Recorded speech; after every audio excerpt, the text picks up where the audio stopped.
I've got an itch I can't scratch, I'm missing a piece that completes a whole part of me, an open wound scar to see. Everybody come here, gather round, welcome to the freak show, the best in town.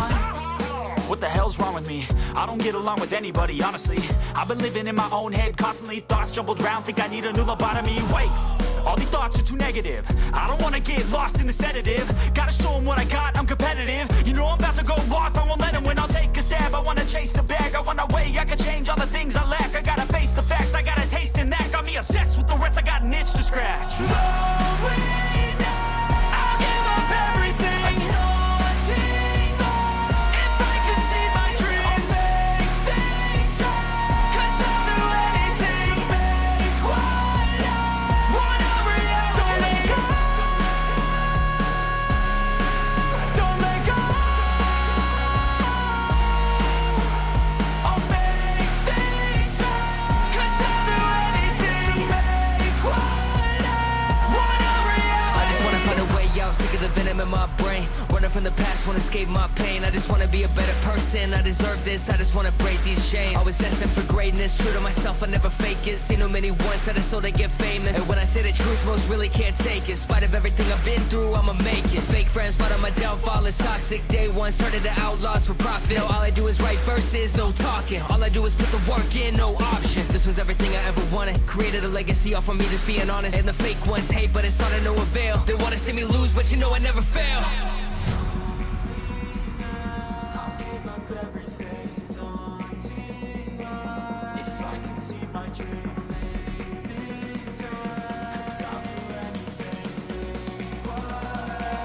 want a reality. No way now, I'll give up everything, daunting life. If I can see my dreams, make things right. 'Cause I'll do anything to make what I want a reality. Don't let go, don't let go. I'll make things right. 'Cause I'll do anything to make what I want a reality.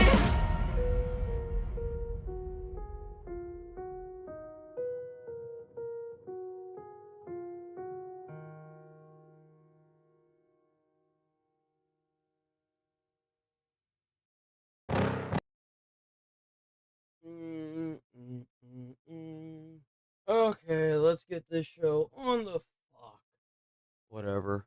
Let's get this bitch on the road. Let's get it. Oh.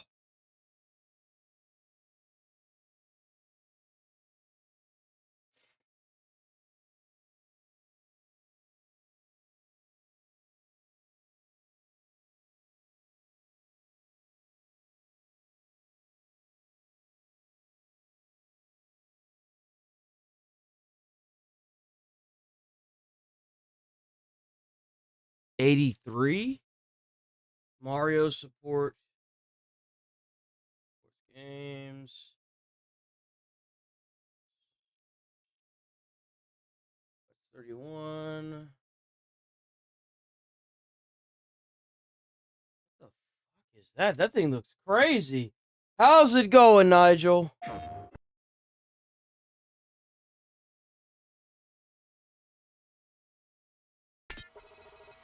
Troubling reports are incoming from Cyberstan. Something we have long feared, dear Helldivers. The reports are true. This disgusting amalgamation of man and machine, known as the cyborgs, are back. See, he should be the one doing the intro. That dude's got the voice for it.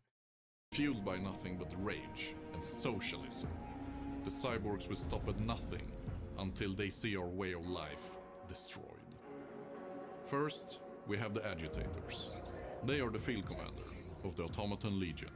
Equipped with heavy armor, they are disgusting and inexorable tide across the battlefield, with the ability to take direct command over their automaton underlings. The radicals represent 100 years of contempt for democracy. Forgoing heavy armor, they use their cybernetics and bioenhancements to push their bodies to the brink. Armed with heavy shotguns and techno. Those things look fucking annoying, dude. Holy shit. The job is simple. Get close and personal with the divers and make their day a living hell. Finally, we have the voice of Cyberstan, the Vox engine. Dual heavy laser cannons, a rocket array, and heavy... The hell is that thing? Defense. Patrolling across the battlefield, they blare out delusional propaganda of cyborg superiority. And because of this... It actually spits out propaganda, dude. It spits out propaganda while it moves. Cyborg superiority. And because of this, it is of utmost importance that we put an end to this metal menace once and for all. We have a historic chance to reclaim this planet from the grasp of our enemy. Should we fail? No. Democracy for all! Look at me, Helldiver. Look at me. Failure is not an option. You must face them. You must face them, and you must fight them. You must fight them with the strength in your heart, in your arm, in your leg, in your other leg, and in your last arm. You must fight them with your bullets. You must fight them with your bombs. We cannot let the cyborgs hole up on Cyberstan. We cannot let them hide from the blinding light of freedom. We stand at the precipice of Cyberstan. They threaten our way of life. Liberate us from this machinery of oppression.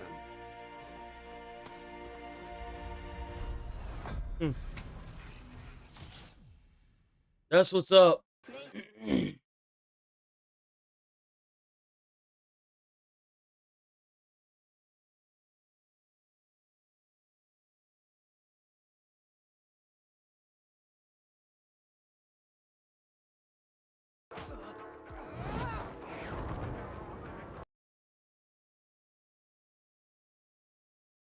That 6-minute trailer. There's no reason you should be having a 6-minute trailer, bro. This looks sick. What is this? Hold on. What is this? Large-scale air warfare.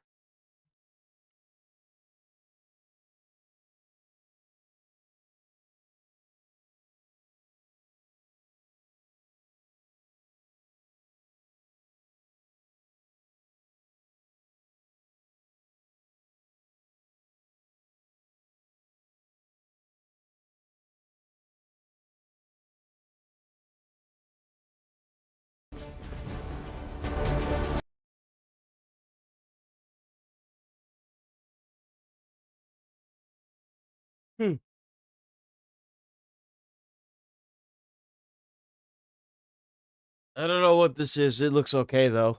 Looks alright. I don't know. I don't know about that game. Overwatch.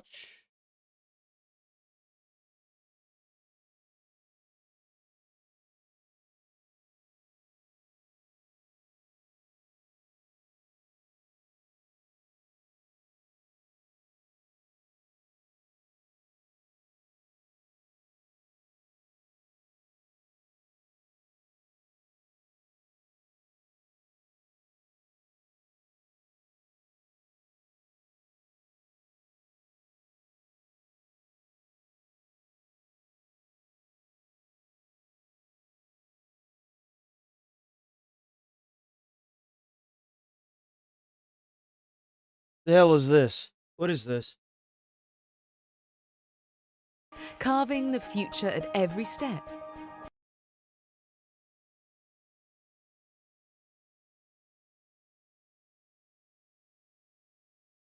There's not even any gameplay in this. Care about this? Where's the gameplay? How you have a game with no gameplay? Should be illegal to post a game without any gameplay. Besiege. This is Besiege? No way. This is Besiege.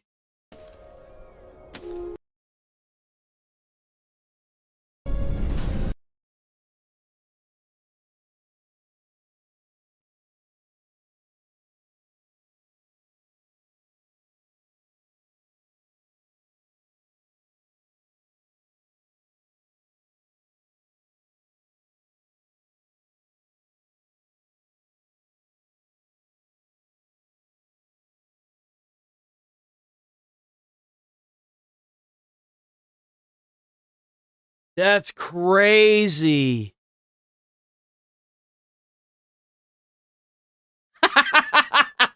After all of that, he got hit with a meteor.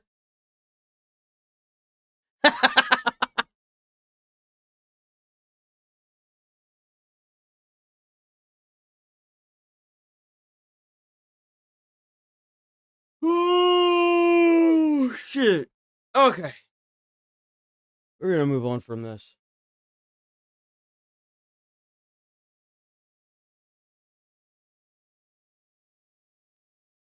Ghislaine Maxwell bodily testified, huh? Actually, you know what? Before we start this, did the Critical Drinker upload anything new? I don't think Decoy would have.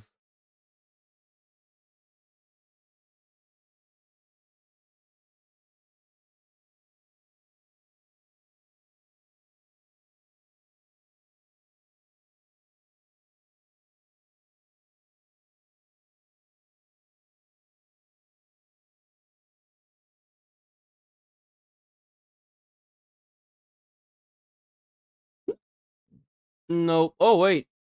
Nah.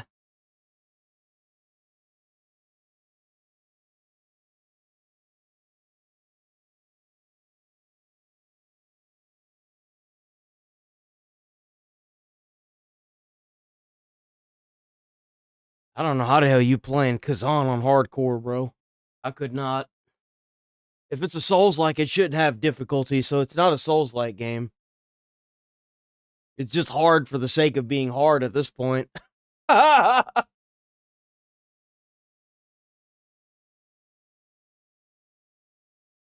Okay. So, Ghislaine Maxwell. Before Congress on February 9. What is today? So let's see what she said.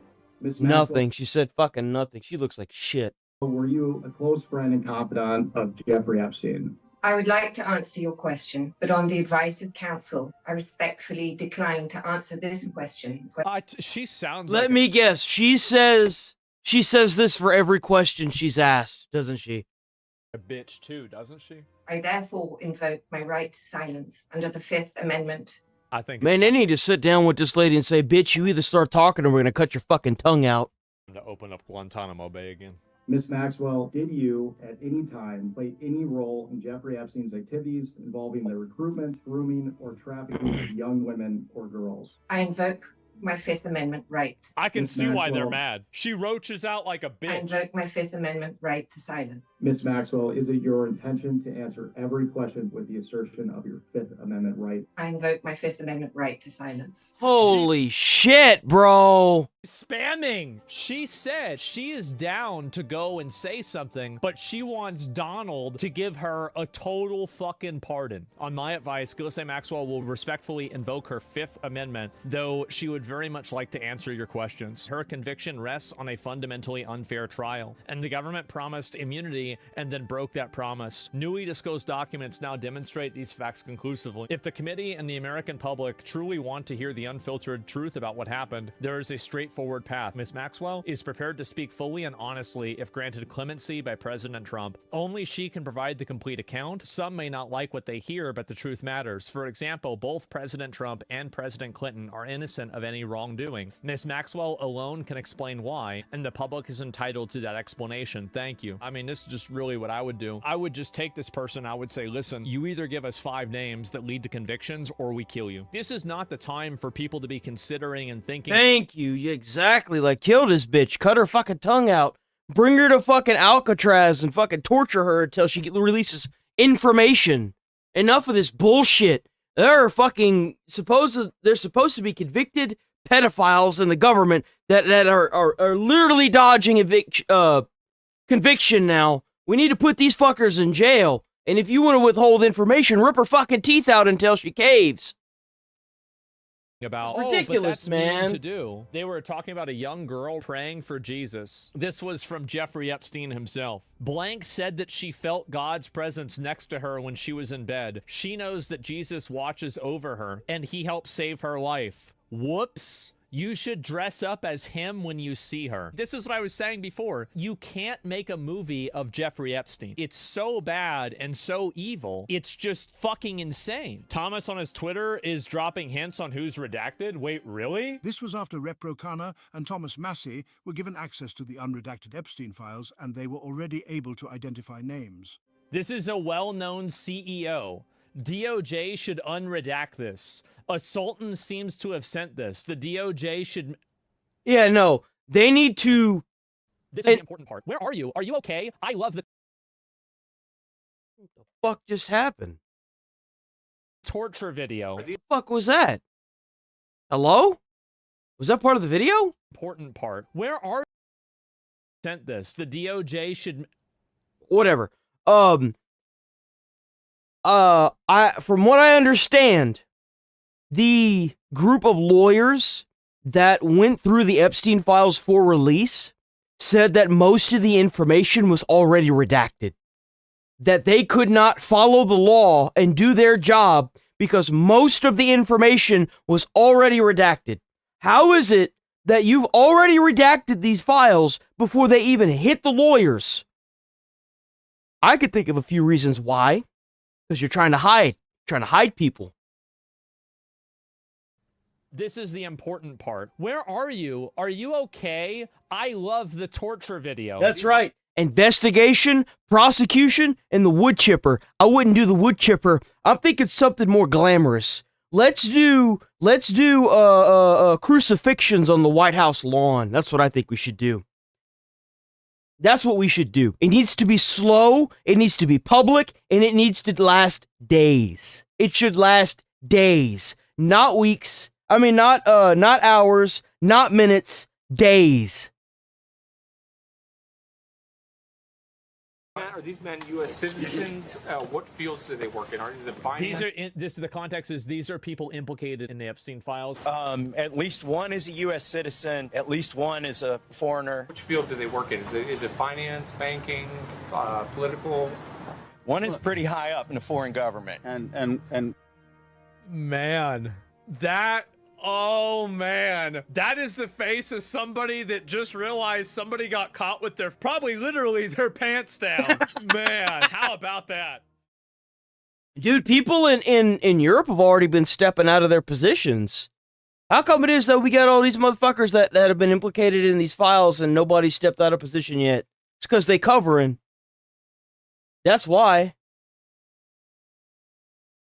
That was the short form. This is the long form. So were you a close friend and confidant of This fucking Jeffrey bitch, Epstein? man.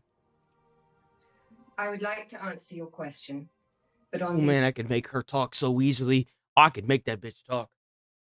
Ugh! advice of counsel, I respectfully decline to answer this question and any related questions. She sounds like a bitch too, doesn't she? Like, goddamn.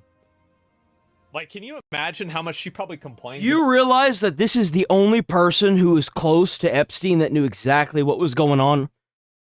She literally is the Epstein files. About fucking everything?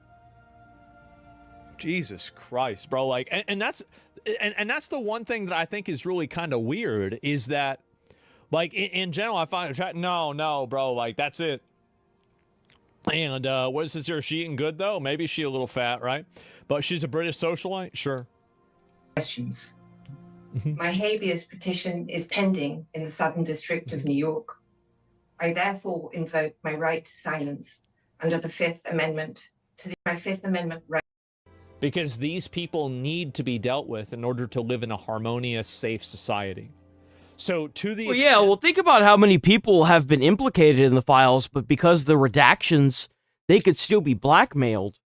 Like, a lot of these people are corrupt as shit, and it's a lot of it's because they're lining their pockets with billion-dollar money, and then to boot, they have all this knowledge in the Epstein files about them, and they're scared someone's gonna fucking come forward and rat everybody out.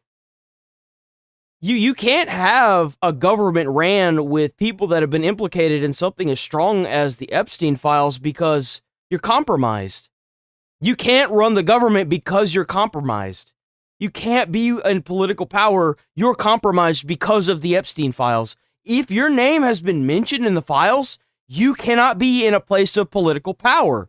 There will always be this doubt of, well, you were in this pedo's fucking stuff. Like, how do we know the documents weren't destroyed? Well, it's all redacted. We can't see it. And even if they unredacted, like I said, the documents could have been destroyed prior. Like, you're compromised. It'll never go away. You're done. We have a rule system or anything else that allows people like this to not face accountability, or that prevents us from taking certain extents or doing certain things to make them accountable and to administer justice. Because you've got to keep in mind, every single rule that we have and everything about it is all in the process of making a safe and harmonious society. So it kind of does look like good and evil over here, doesn't it? You're right. If you have these rules that are now working against that goal, then it's not the goal that's wrong, it's the rules. I don't think about this. Like, I agree. If you have somebody that you know has information on political leaders across the world, like people are stepping out of places of power, you have princes stepping out and being exiled because of these files, you need to rip this bitch's teeth out. You need to rip her fingernails off. You need to start hacking off fingers. Whatever you can do to make this bitch talk is what we should be doing. And that doesn't mean giving her a full fucking pardon either. I don't think about it the same way other people do. She wants immunity first? That's not going to happen. Draconian rules, exactly. These people don't actually want to solve anything. They just want to feel good. Yeah, like, I mean, that would actually change things. It would give a lot of power to libtards that would take advantage. Do you think that they wouldn't, like, so you think that they're not taking advantage now, and then they would take advantage if we did that? Also, this isn't a, this is, it's crazy to me that, like, you would even say this, right? I don't even get it. You say that. You say that. But there's been a big update. See, I got the inside knowledge. Bad take? It doesn't make sense. You think I tyrant? No, I don't. The thing is that, it's my opinion, right? Just start working out. Yeah, exactly. Minecraft bad, she's faster in Sonic. She is. And so she didn't do nothing else. And why is a girl just, is there a stream room? Yeah, it's her stream.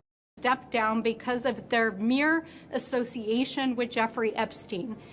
At least 9 or 10 other countries across the world that have opened investigations or forced their leaders to step down because only in America has nothing changed.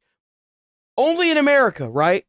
Only here. Their mere association with Jeffrey Epstein.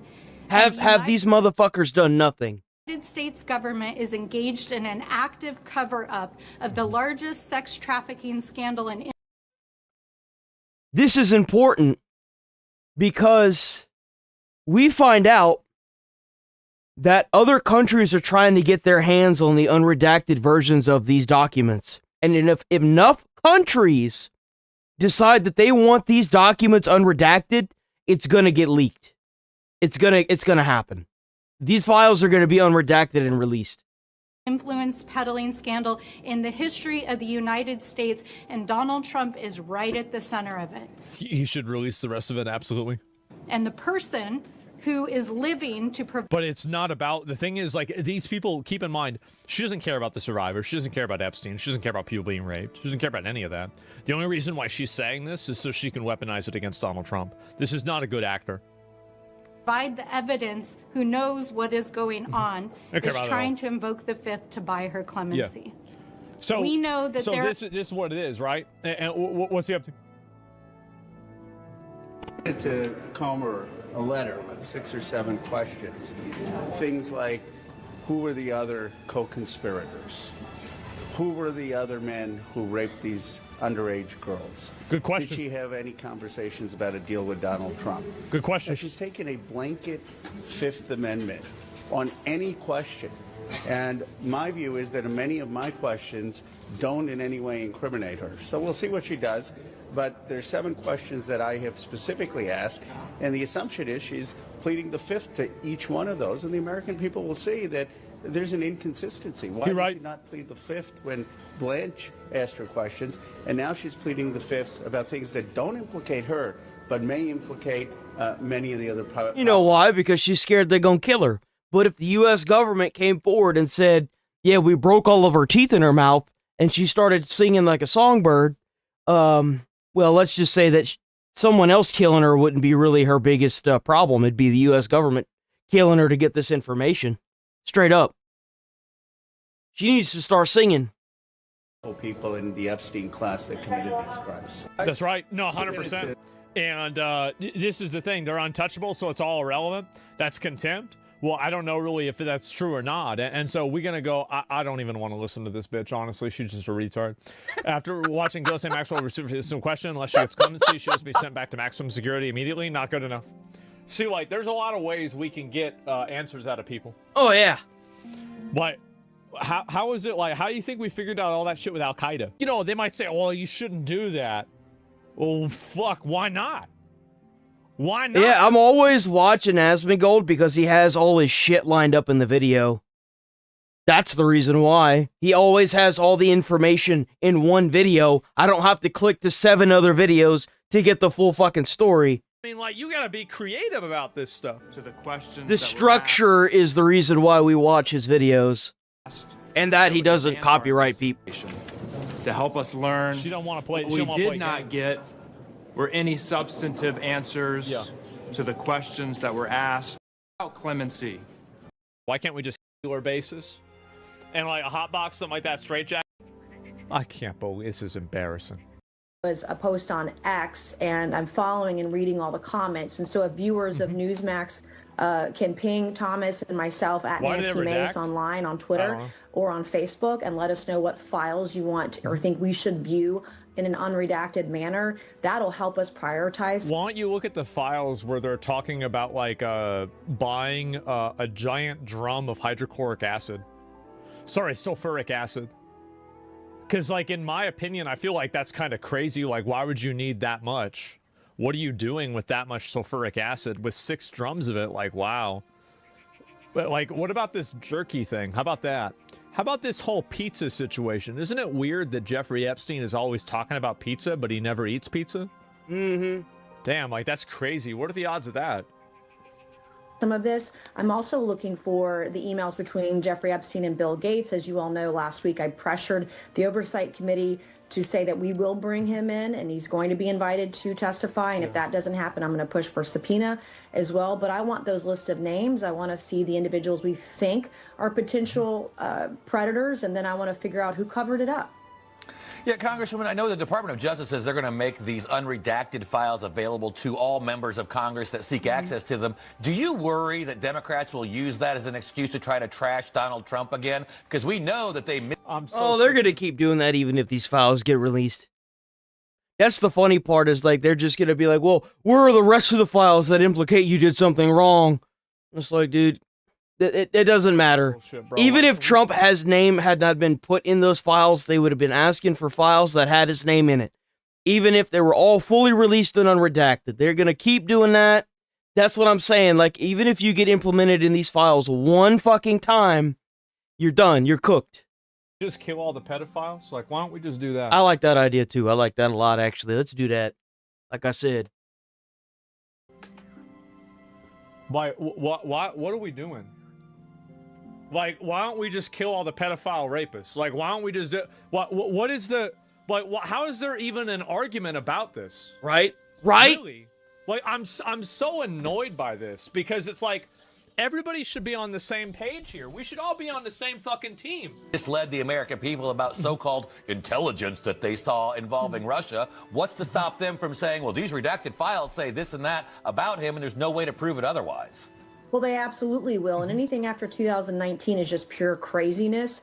I'm in an email somewhere that someone randomly, anonymously emailed into the FBI about me and Ron DeSantis about something that happened in 2008. I didn't know who Governor DeSantis was back then. I was pregnant and raising babies, but... Just because somebody's in the files doesn't mean they're guilty.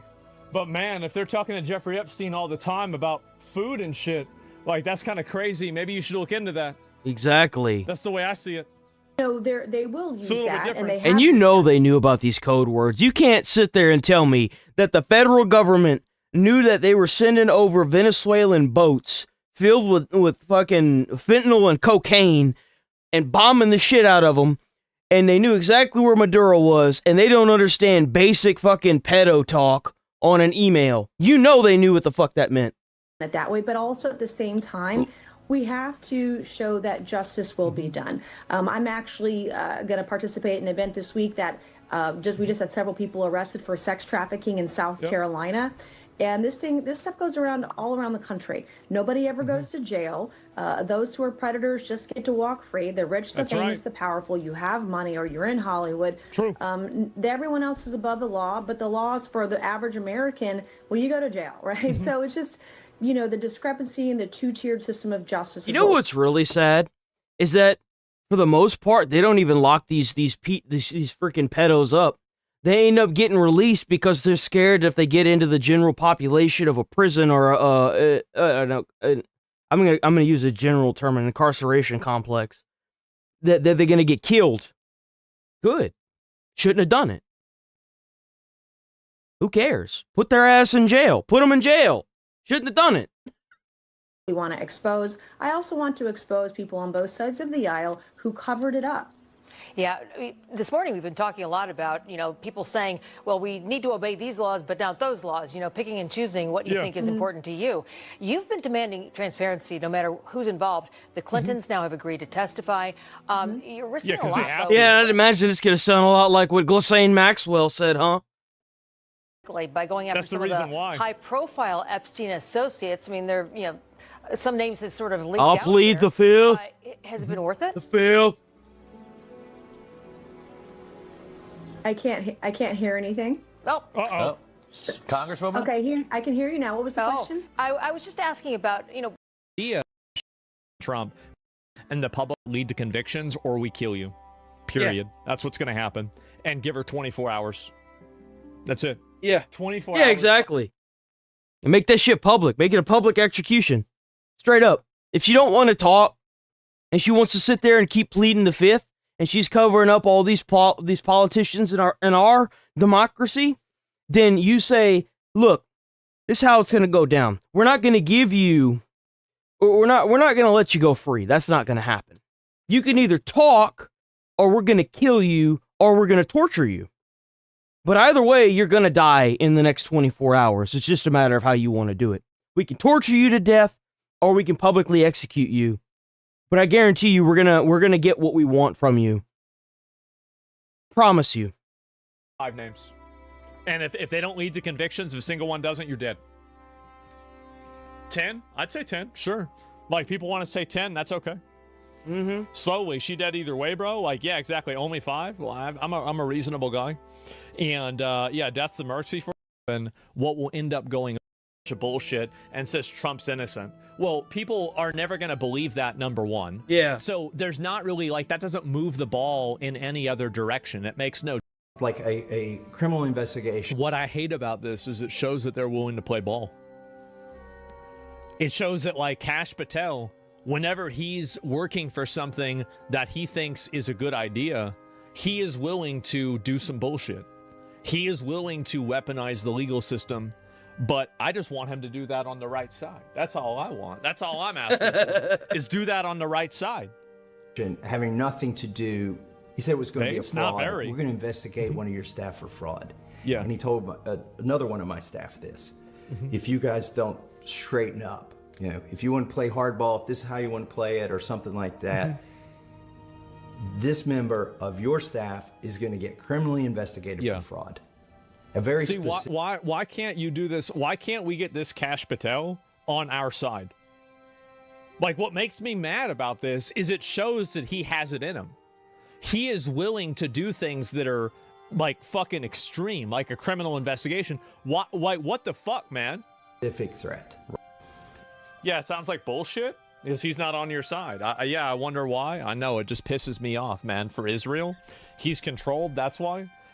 Listen, man, like him talking about like the Epstein files after that. I mean, I really got weirded out by that a lot. I did. Like for me, I saw that happen and I was like, is there like, I mean, there's got to be something going on here that's like, you know, he's got to be like getting paid for this. He's being threatened. Like there's something that's going on here. Why some of this stuff unable to be investigated for fraud though? Yeah, I don't know, man. I have no idea. And also it's because it's being weaponized. I think that's the reason why it's being email not cropped. As you can see, you can't get food with this. This isn't a smoke gun. A like McCarthyism that has afflicted America. Alan DeWalt erupts, insisting Epstein was not a pedophile and that the public has no... He says he's not a pedophile. What the fuck? McCarthyism that has afflicted America since the 1950s. Well, if he's not, then why did he get charged and convicted as a pedophile? You look at this paper that has been reproduced and sent by the Justice Department. It's called Prominent Names. And it's a list of prominent people who have been accused. Every single name of every accuser has been blacked out. So, for example, let's turn to me.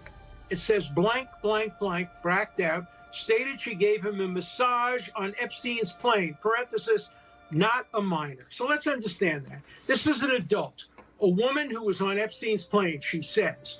I was never on an Epstein plane with a young woman. Right. I never got on this. This is total defamation, a total lie, but I can't disprove it because they won't give me her name. That's McCarthyism. On the issue of his spying Okay, well, let me continue. Let's get to that. Go ahead. For the Mossad, that comes from what is called an undercover confidential source. I happen to know who the source is. The source is somebody who the FBI investigated, found to be totally incredible, lacked all credibility. That I don't know about all that. That's really and who out to embarrass people. And the problem is, we went in there hoping to see that in 302 forms. What we found out is it's published. I'm looking for a specific segment. Is the men who Jeffrey Epstein trafficked women to. We want those. I mean, it's obvious that they have people who have done bad things covered up. It's obvious. The way they redacted these files, an idiot could read a lot of these files and be like, there's no way that's a victim's name. That's obviously somebody who did some wrong shit. Why is this redacted? That's not what the law says. The law says you have to unredact everything that doesn't involve a victim. A victim's name. That's it. A victim's name. That's the only damn thing. Published. Yeah. We're not out to embarrass people. And the problem is, we went in there hoping to see that in 302 forms. What we found out is those 302 forms were redacted before they got to the DOJ. There it is. There it is. Yeah. So, but our legislation directs the FBI, which is the agency that produced those 302 forms, to also produce these documents. Sure. The Attorney General is ultimately responsible for that production, so that's why. Sure, this is going to happen for sure, guys. But there needs to Definitely. be more information given in those 302s. So I was disappointed we didn't find that. But it's also clear, What a mystery. just sort of as a checking their homework, that they need to do a little more homework. There are 6 men. We went in there for 2 hours. There's millions of files, right? Right. And in a couple of hours, we found 6 men whose names have been redacted, who are implicated in the way that the files are presented. The activism, my question is, what's your message to Pam Bondi after what you saw today? Need to do a little more work. And I would like, we'll see her at the Judiciary Committee here in a couple days. Yeah, he wants the names of the women? Well, I don't know. I mean, again, like, did the removal of the redacting trick not work anymore? Yeah, exactly. Thomas on his Twitter is dropping hints on who's redacted. Wait, really? No way. How much new information then did you see that was unredacted, or did it look pretty similar to what we've seen publicly? What we're after is the men who Jeffrey Epstein trafficked women to. We want those names. Absolutely. No way. Yeah, exactly. Absolutely. 100%. Yeah. Published. Why are they all redacted names? That's not what the law states. There is a law that the entire government passed that states anything that is not a victim's name is unredacted. Why are these files redacted? Embarrass people. They are breaking the law. We went in there hoping to see that in 302 forms. Yeah. What we found out is those 302 forms were redacted before they got to the DOJ. So, who did that?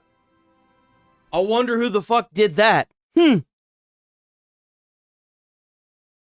gotta figure this out. The big problem that I have with this is that it's taking too long. Like right now, like this has been going on now for like a couple of months. Really, it's been going on for a couple of months. If Trump did, well, I mean, like, what do you think my opinion is if Trump did that? Like, it's the most extreme opinion that you could possibly have. But I gotta have proof for it. Cash did it himself? Yeah. but our legislation directs the FBI, which is the agency that produced those 302.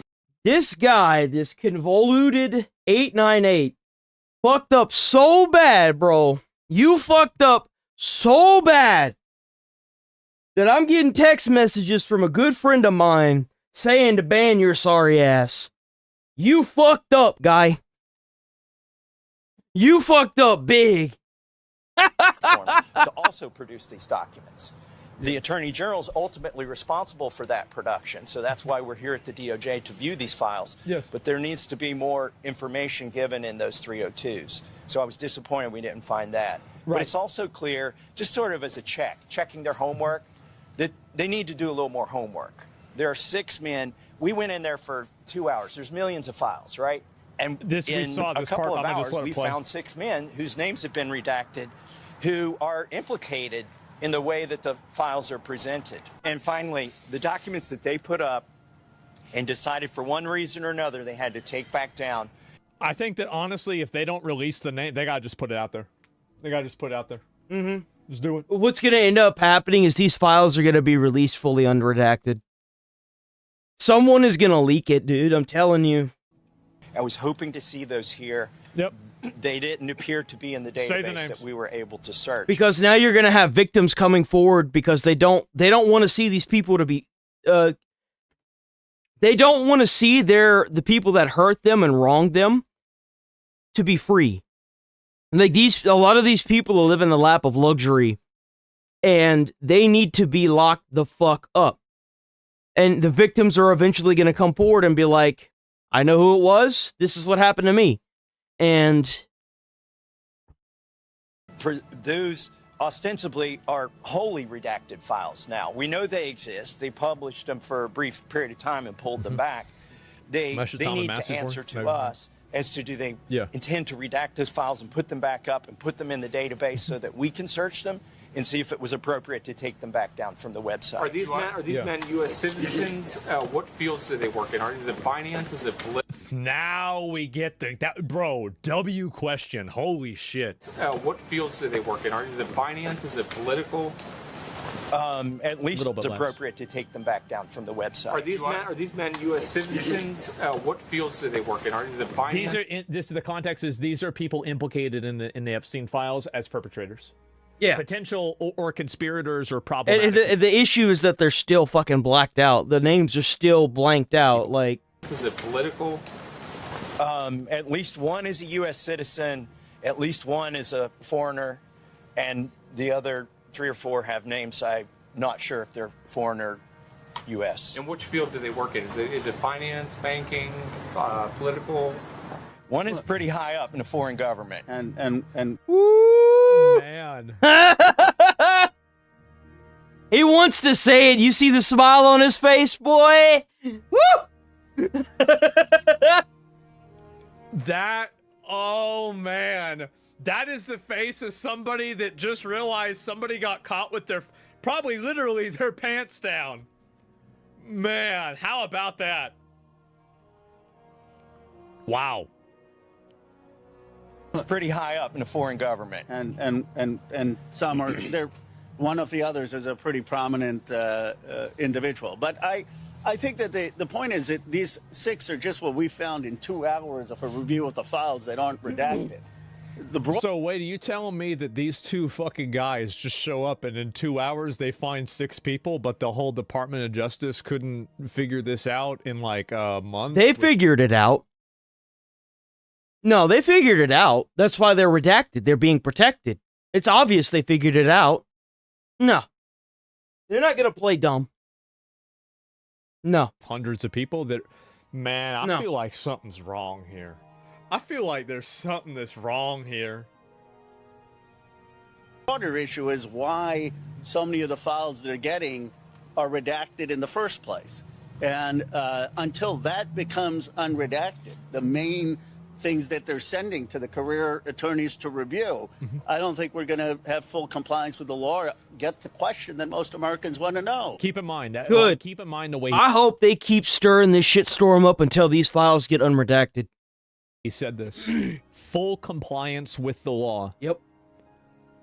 The inversion of principles that's circumventing the DOJ, that is intentionally obfuscating the, you know, legally required by law dissemination of information. That is not breaking the process. That's making the process. That is the process. Who were the rich and powerful people who went to this island? Did they rape underage girls? Did they know that underage girls were being paraded around? And after seeing this, I mean, they obviously fucking knew. Blame the U.S. attorneys, the assistant U.S. attorneys reviewing it. If they're reviewing redacted material, what are they supposed to do? Yeah, they can't but say they're anything. getting, it seems like, material that's already been redacted. Yeah, there it is. So they don't even. So basically, they're poisoning the well. Like, you can't even. They're doing it on purpose. They're still protecting these fucking sickos, man. Still protecting these fucking people.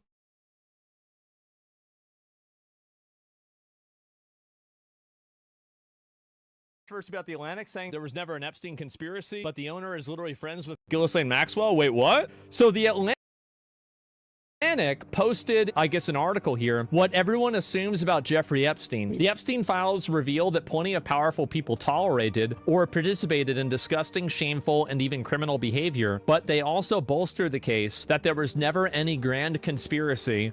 Man, this is the great fake child sex trafficking epidemic. And so this is, by the way, this is the person apparently that owns the Atlantic. Isn't that convenient? I feel like that's very, very, very convenient. What does it even mean to be in the Epstein files? In the case of Jeffrey Epstein, association seems to imply guilt. And so the release of the so-called, Yeah, it does. Whenever the files are so redacted that it's still protecting the people that did wrong, yeah, it is. It's an association of guilt. That's why you're compromised if you're still in political power and you're talked about in these files. You're compromised. You absolutely are. They're doing more harm than good by not unredacting these files. Guys, the assumptions are all widely held but poorly substantiated. Some Americans are already primed to believe in international pedophilia rings. Bonus points if they were run by wealthy Jews who are perhaps on the Mossad payroll, as many conspiracists have insisted that Epstein was. Especially potent was the notion of the client list naming everyone in Epstein's trafficking ring. This was all a natural fit for members of the MAGA right. They're actually sweeping. I can't believe this. They're actually trying to downplay and sweep for the Epstein files. Are newsworthy. Some of Epstein's male friends seem to have relied on him for introductions to young but not underage women. Well, how do we know that? How do you... Epstein tells 50 about a beautiful 26-year-old woman, and so 26, right? Like, it's just... They are downplaying this so insanely hard, but more unseemly or even criminal behavior may as well come out. Perhaps evidence may even emerge to prove that Epstein systematically trafficked minors, but so far none has. I'm just reading this, and it's just like, you're a senior editor at The Atlantic. I didn't think it was real. You control F. Epstein. They mentioned him a couple of times. Oh my God. It's actually real. As outrageous as these allegations were, their timing may have made them sound less fantastical to some. Like, again, using this, like, whimsical Lord of the Rings language. Outrageous as these allegations were. Yet, when you read the Epstein files, you read articles or emails that talk about, or you see wording that are, and like, hold on, I'm trying to think about how I'm going to word this. Hold on. You see wording that talks about how a witness saw a former, who is now dead, one of the Bushes, cutting off the legs of a baby, cutting its stomach open and eating the shit out of the intestines. Like, yet, they're outrageous, right? See, it's easy to publish something like this prior to all of the files being released. And what's really sick about this is these are the people that our government's trying to fucking protect. Yeah, I get it. This is the same journalist posting the other article a couple of days ago. America will be reading the Epstein files for decades. The great fake sex trafficking epidemic. And then after the Epstein files came out, America will be reading the Epstein files for decades by the same person. How about that? Fucking disgusting, man.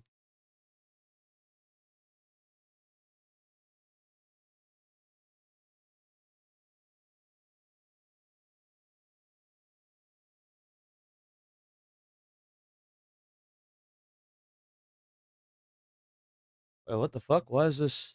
Can't count. Oh shit, this is the video we started yesterday. Hold on. This is the video. This is the video we started yesterday. We're gonna finish this video out. I think... Yeah, okay. The rest of this is about ICE and our political party and shit like that. Entire country are going to need that many jobs. Like, if you need to also service illegals, you would lose jobs that would be needed if you removed all the illegals also. Like, it's just... Okay, well, there's...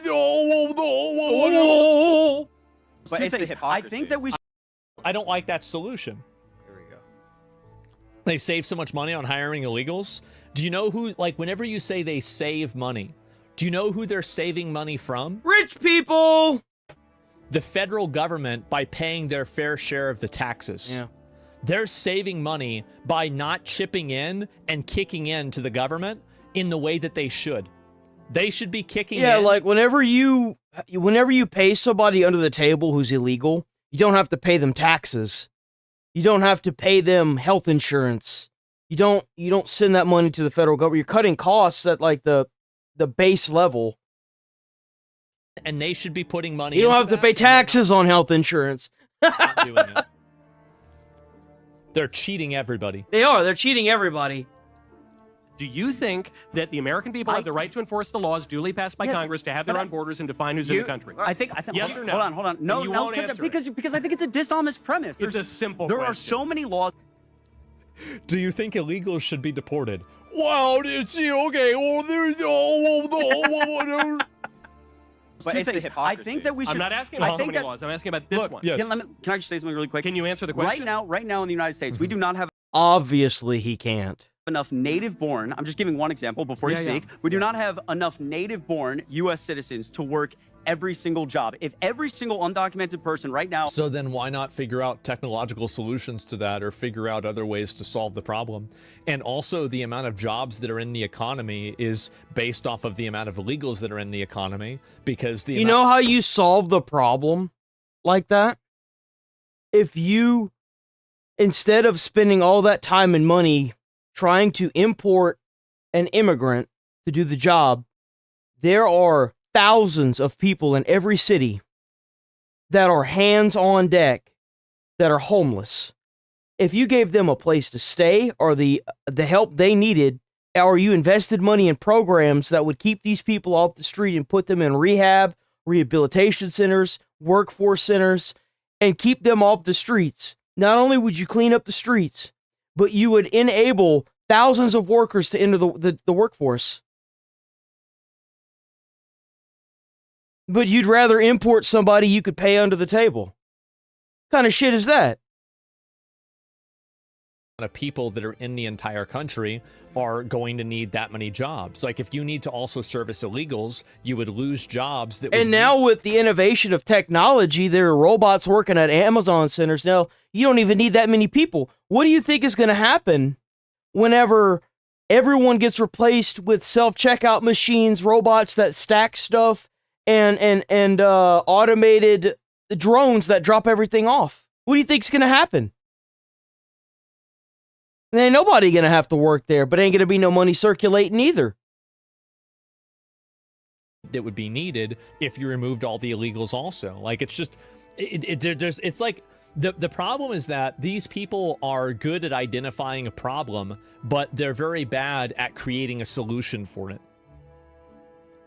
Was deported. This instant. I'm gonna bet. Hold on. 1 second. I'm gonna bet you in the front row $20. I'm gonna bet you right now $20 that he will not answer my question. I'm going to answer your question. I'm going to take the opposite. He's going to answer it. Okay, you're going to matter of law. The answer is that we should enforce laws. No. It's a yes or no question. It's a yes or no question. Anything that's not YES or an NO is not answering that question. It's skirting around it. Currently, that's not answering the question. Man. And with the automation, what you do is you charge these rich motherfuckers that own the companies a robot tax. Any company that has robots, you charge them a mass tax. Like a lot of money. And you take that money, and that's how you get your universal basic income. If you don't have a job, or you can't get a job because there are no jobs, then these rich motherfuckers need to keep our economy going by paying for it.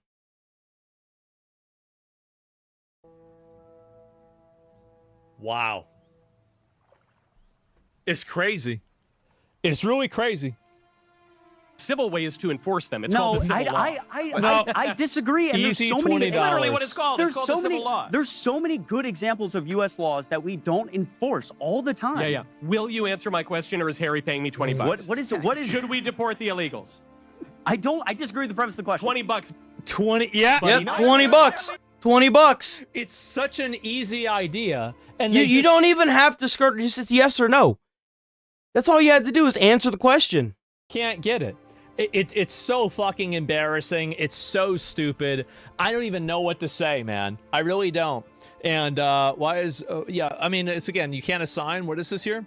You can't assign resources to undocumented people because you can't count them. Emergency services get stretched further. Yep. Well, that's another factor. Anybody that's been to an emergency room knows that if you go to any, especially like inside of any southern state, if you go inside of an emergency room, it's going to be filled with people that can't speak English. And, maybe it's politically incorrect to say, but I bet a lot of them are probably products of or directly illegal aliens. They are.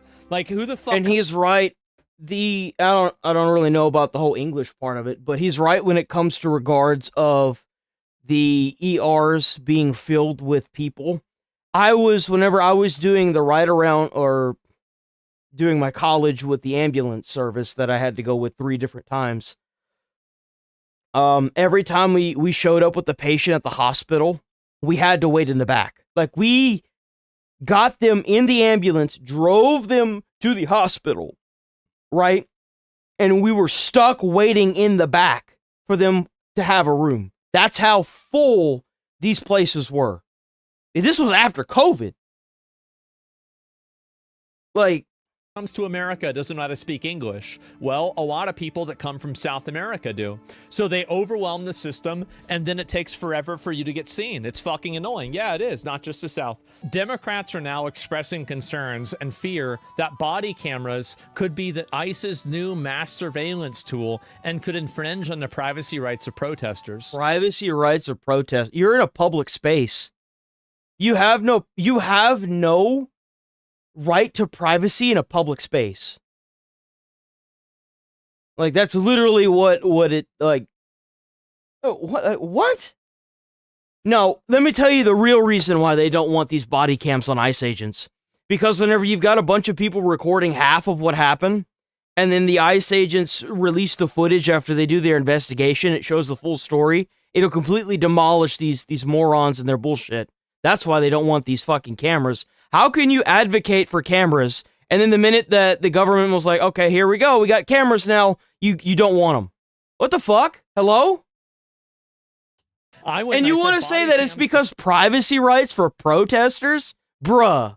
Spell narratives, What a that's why load of agitators hate bullshit. them. It's much easier to break the law and run away than when the police are there to get you. You can turn the camera on and pretend to be a victim. I think that really Thank you. The problem is that people treat these people, like these different activists, like they're trying to, bro, you gotta be serious? No, I'm being honest, right? This is really what it is. And these are adult children. And once you understand that these people act, behave, and think like children, everything else makes perfect sense. Oh, we can just let anybody into the country. Okay, well, what happens whenever you run out of places for them to be? They don't even think about this. Like, these people can't even comprehend the idea of second-order effects. And they have no problem lying, misrepresenting. They don't understand scarcity. They don't understand anything other than what makes them feel good at the exact moment that they're saying it. And that is it. They live in a fairy tale. They do. And they can't comprehend breakfast. You see the IRL podcast segment where this exact question was asked? Well, no, I didn't see that. Oh, actually, I think I did. I'll talk about that in a bit. But they just want a communism revolution. And here's a good example of what he's talking about. What happens if you import infinity illegals, or they cross the border and you don't stop them, and they immediately move into the U.S., they steal people's identity. And this isn't for all of them, this is for... Yeah, anyway. And then they get on welfare. Okay, well, the person that's down in Minneapolis protesting isn't going to have welfare benefits when she gets too old and she has to retire. She's going to have to keep going to work, even if she is so old and frail that she's literally a vegetable in a wheelchair because you decided to import infinity illegals. Our system can't handle that. Our system couldn't handle if we imported just normal immigrants, infinity, and gave them welfare benefits. We can't do that. You have to pay into the system in order to take out of it. Otherwise, our system is going to fail. You have to. You have to pay taxes into the system.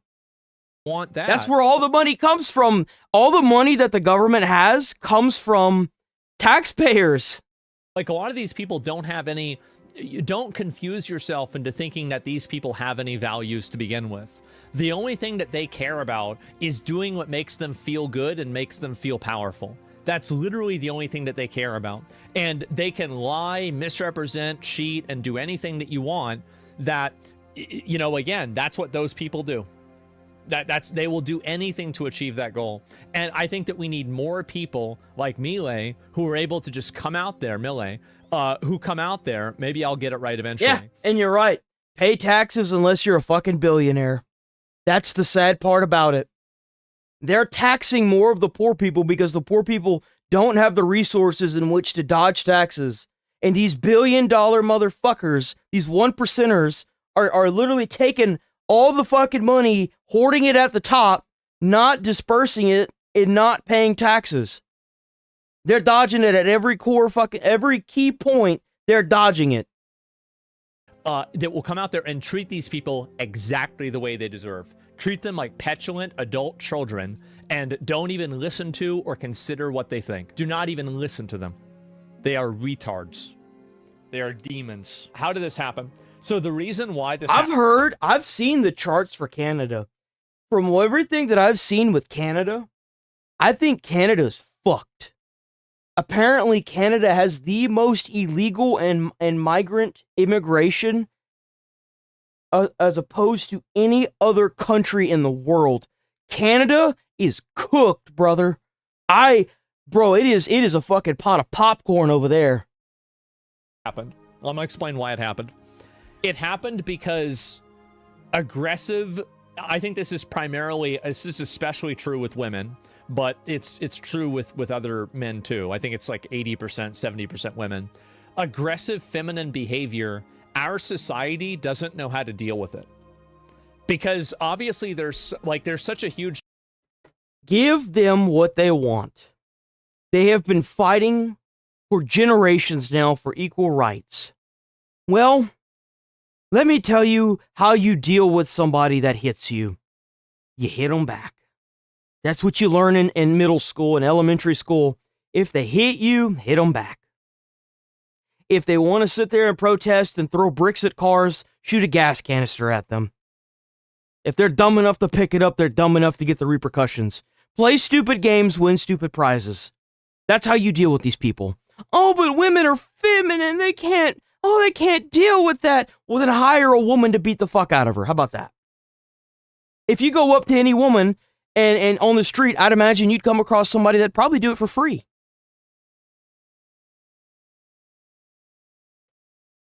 Disparity we can figure this out. Between male and female human power that thousands of years of development, brain development, logic and reasoning. We can come up with a fucking way, boys. Like physical power, that aggressive feminine behavior, they don't know how to tolerate and deal with a person who's like that.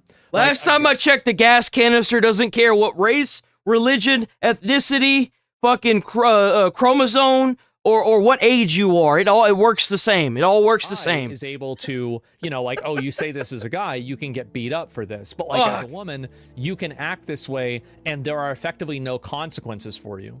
And I think that that's the reason why it's primarily white women that do this. The reason why is because white women, on average, are tremendously more privileged financially than minority women like black or Hispanic women. This is just an objective financial reality. Yeah. And so because that's what the DEI programs did. The DEI programs, whenever they were giving out money, the government was giving out money for corporations that were hiring based on, your skin color, religion, like DEI. DEI hire. I mean, at this point, everyone should know what it is, but like, the thing is they're not going to hire a black woman or a Hispanic woman. They're going to hire a white woman because of the whole race disparity thing. That's what these companies did, and then they got a nice big fat check for hiring diversely. That's why they did it. That's the whole reason why they did it. That's why you see all these goddamn women taking up all the studios in the development company. Advantages and privileges, and they're treated... And the reason why Ubisoft is going under. In a way that they are basically, if you're one of these white women, you can, if you're affluent, even to a slight degree, you can effectively spend your entire life being a child. You can spend your entire life being a child and people will tolerate it and they will put up with it. And that's the reality. That's what happens. So look at domestic violence. Yeah, you're not allowed to smack women. Well, you shouldn't be allowed to smack women. That's you shouldn't be. But they also shouldn't be allowed to slap you either, obviously. Buddy. But what I'm saying is that most fought in the medievals. Yeah, here's the link. Well, I'll see if I can find it here. And and so this is really what happens, is that none of these people are ever held accountable for any of this behavior at all. And nobody actually knows how to treat them in the way that I think that they deserve to be treated. And I think that they are very good at playing a victim and then crying and being sympathetic. A lot of people get angry at me because I do not even have a shred of sympathy for them. When I see one of them get thrown on the ground and pepper sprayed in the face and handcuffed and like fucking hogtied. That's a good day. That's a good day on stream right there, boys. And dragged on the ground into a police officer's car, I want to give that police officer a raise. Yep. But a lot of other people aren't ready to treat these people. That's the way I think that they should be treated, by the way. Because that's what you would do to a abusive, vitriolic adult child. That's dangerous. Yeah. Well, I mean, a lot of these women that are down there in Minneapolis protesting, they're crazy. I mean, they all look pretty much the same. They're like different forms of Karenism. Like, they all have this fucking septum ring with fucking highlighter hair, or doing some weird shit with these fucking whistles, or they all look practically the same. It's kind of funny, because if I were ever like truly to become racist, they make it so easy, man. They're all narcissists. Like, should do. And so that's what they are. They are abusive, vitriolic, dangerous children. You forgot about narcissistic. If you treat them like they're adults, you are fundamentally misunderstanding their nature. Mm-hmm. Well, it's because they've had everything handed to them. They've had everything handed to them their entire lives, and if they didn't, then they'd throw a tantrum and they would get it anyway. Instead of slapping the fuck out of them and being like, grow the fuck up, they keep getting shit handed to them, and they keep going and going and going and going and going and going. And now they're catching federal charges that hold like 15 to 20 years in prison, and a little bit of life is finally starting to set in for some of these morons. The reason they're allowed to do that. Well, that's why, like, if you see a body cam video and a police officer is like, and this could just be a normal cop, right? And they're like, get out of the car, you're being detained. They immediately say, without skipping a beat, no, I'm not. And it's like, that's not a choice that you can just make. You're being detained. You have to follow the law. What do you talk about? No, I'm not. That's not your decision to make. You can always tell a Karen, whenever you see that on a body cam, that immediately, without even skipping a fucking beat, every time, no, I'm not. It's like, dude, you just sold yourself. And it's because there is a sympathy system in America that basically... How many men have you seen say that? Think about that. How many men have you seen say, no, I'm not? I've seen it a lot with women. I've never seen it with the man. At least not yet.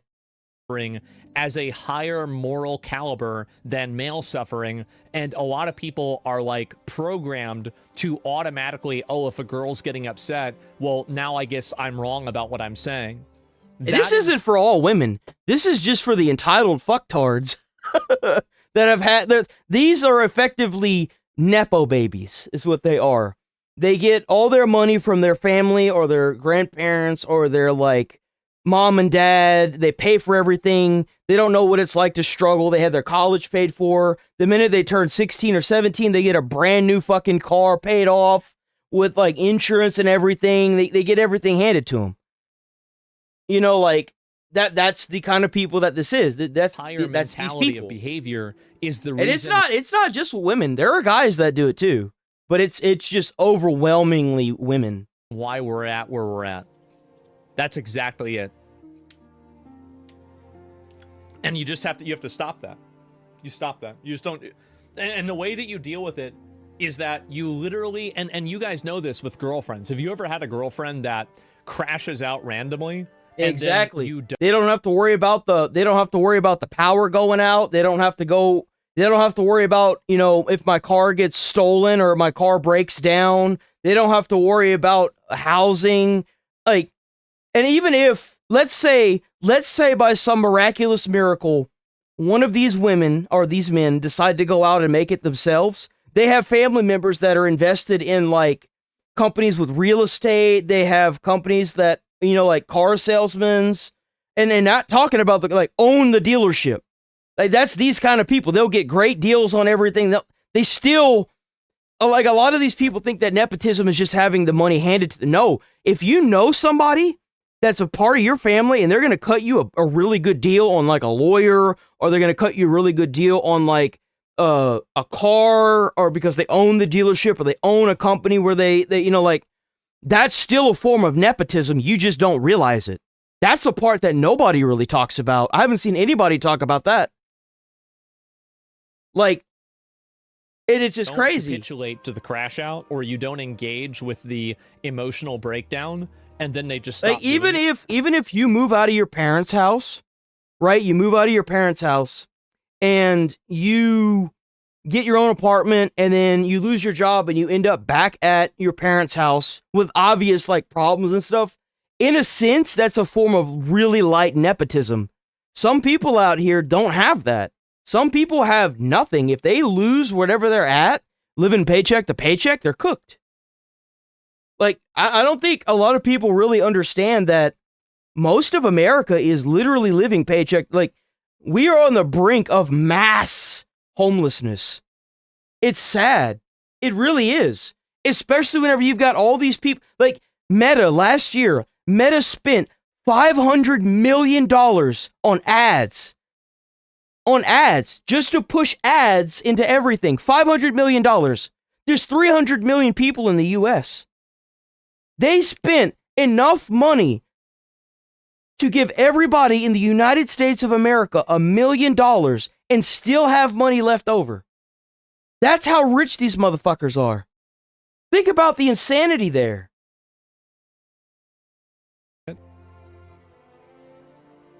To the extent that you capitulate and engage with these breakdowns, meltdowns, etc., they will become your entire life. I did. It was awful. Yeah, yeah, exactly. You de-aggro. Usually it escalates more and more. Well, I don't think so. If it spirals, then you just have to break up with them.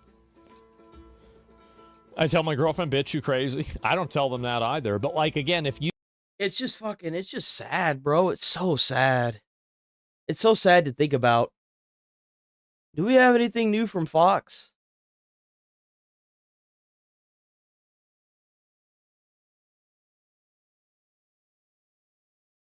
Damn, they killed her.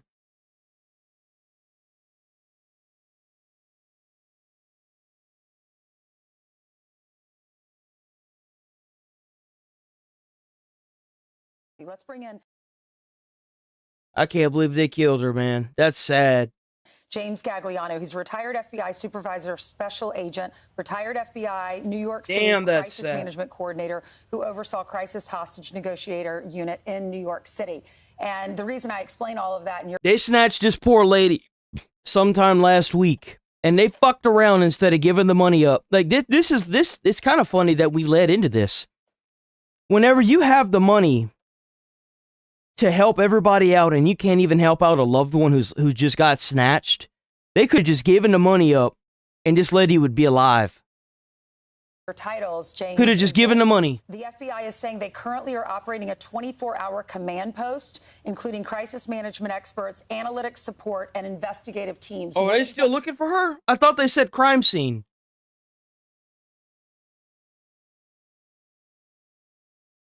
Why you come on, Fox. What the fuck we doing here? It says crime scene. Exactly does that mean, and how will... Is she alive? That there was contamination done? Well, Tucson County Sheriff's Office have both stated they do not even have a person of interest. Remember, person of interest. She's still missing. Okay, she's still missing.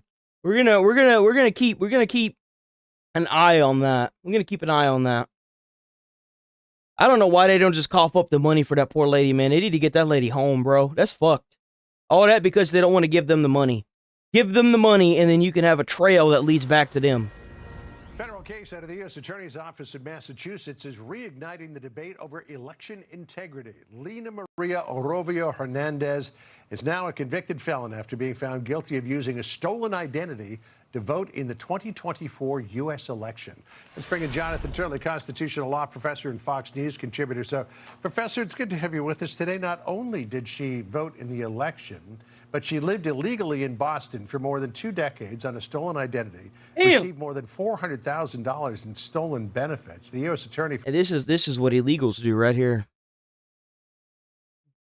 Like, if an American citizen can do it, like, come on. For Massachusetts, Leah Foley said it's a slap in the face to all those who come into this country legally and abide by our laws. The air of entitlement is astounding. What do you say, Professor? Well, John, this is one example of the cost of this type of fraud and the interrelationship between illegal immigration, fraud, including voting fraud, that we're facing around the country. I mean, this isn't one individual who came close to about $500,000, $500,000 in fraud, as well as the voting violation. Man, she was living the lap of luxury and she got caught over voter fraud. Maybe you should have just stayed home, huh? Did that by getting false identities, using those cards to get even more identification, and it sort of took off from there. But it's really breathtaking. Damn, that's a lot of fucking money, bro. That's a shitload of money. You look at just these individual cases with almost $500,000 of fraud for one person, and you get a glimpse as to why we are looking at billions of dollars that have been burned through in this country. We're becoming a nation of chumps. That is, we have to deal with the interrelationship of election fraud, financial fraud that is connected to unlawful immigration. Right, and President Trump says this is one reason why we need the SAVE Act, where people have to have a legitimate ID. This woman did have an ID, it was a stolen ID. But the president is saying that we need the SAVE Act, which is sort of stalled in Congress right now. Chuck Schumer calls that Jim Crow 2.0, but he seems to be on the wrong side of an 80-20 issue. Listen to how he gets caught here in an interview with a friendly network. Listen to this. A new Pew Research poll that 95% of Republicans, but also 71% of Democrats like this idea. So why do you... Voter ID needs to happen for sure. This needs to happen. This idea and this world fairy tale where anyone can vote just by being here, that has to end. They are destroying the country. They are. We need to end this. I don't think that this will end anything other than making sure that the people that vote have an identification card. And to be quite frank, if you're an American citizen and you don't have an ID card and you're old enough to vote, maybe you just shouldn't vote. You know, maybe you just shouldn't vote. Because if you don't have the knowledge and know-how and the willpower to take your ass to the DMV and wait like everybody else, then you damn sure shouldn't be voting on American lives. Seriously. Jim Crow 2.0, and I called it Jim Crow 2.0, and the right wing went nuts all over the internet. That's because they know it's true. All right, so is it Jim Crow 2.0? Black voters, do they favor a photo ID to vote? 75% of them say yes. So even though he's told, look, this isn't Jim Crow 2.0, he says, yes, it is. But clearly it's not.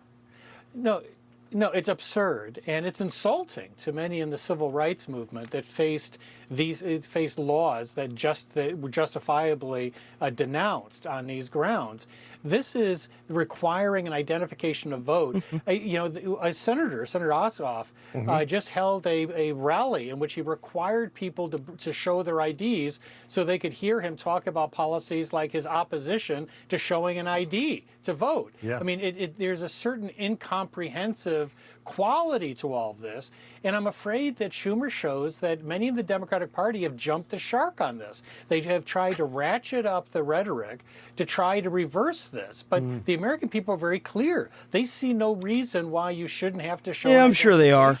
To get on I'm sure they're giving me shit. And to vote. Well, if, as you say, Democrats have jumped the shark on this issue, it's not new, because they always give you shit about everything. 2021 was asked about her opposition. And you look retarded, so you're banned now. Because in some people's mind, that means, well, you're going to have to Xerox or photocopy your ID to send it in to prove you are who you are.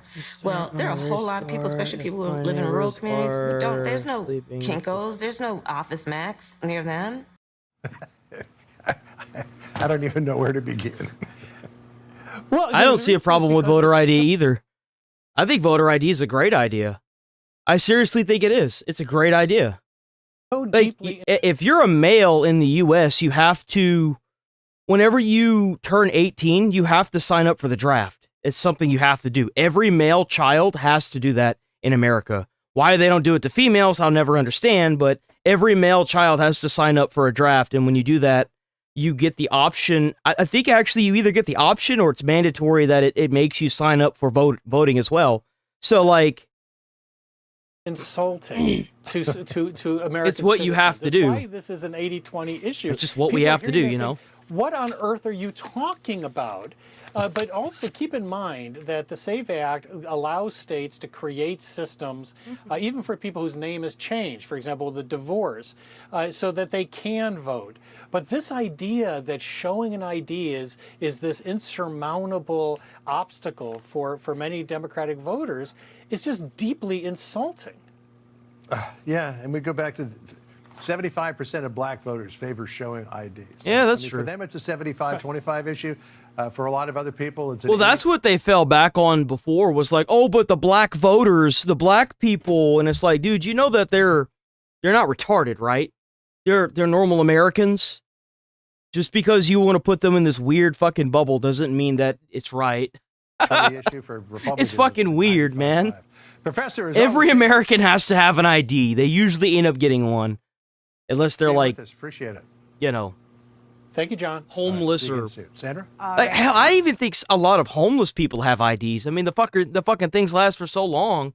Ilhan Omar's husband had ownership stakes in companies that. Hold on. Where is?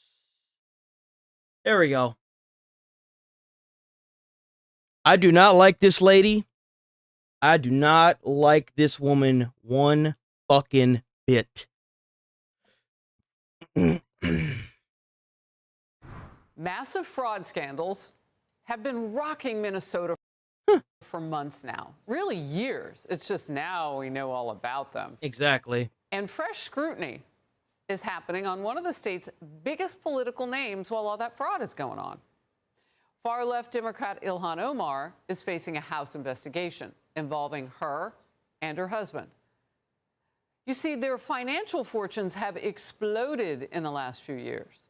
Disclosures about 10 I wonder why. I wonder if it has anything to do with all the fraud.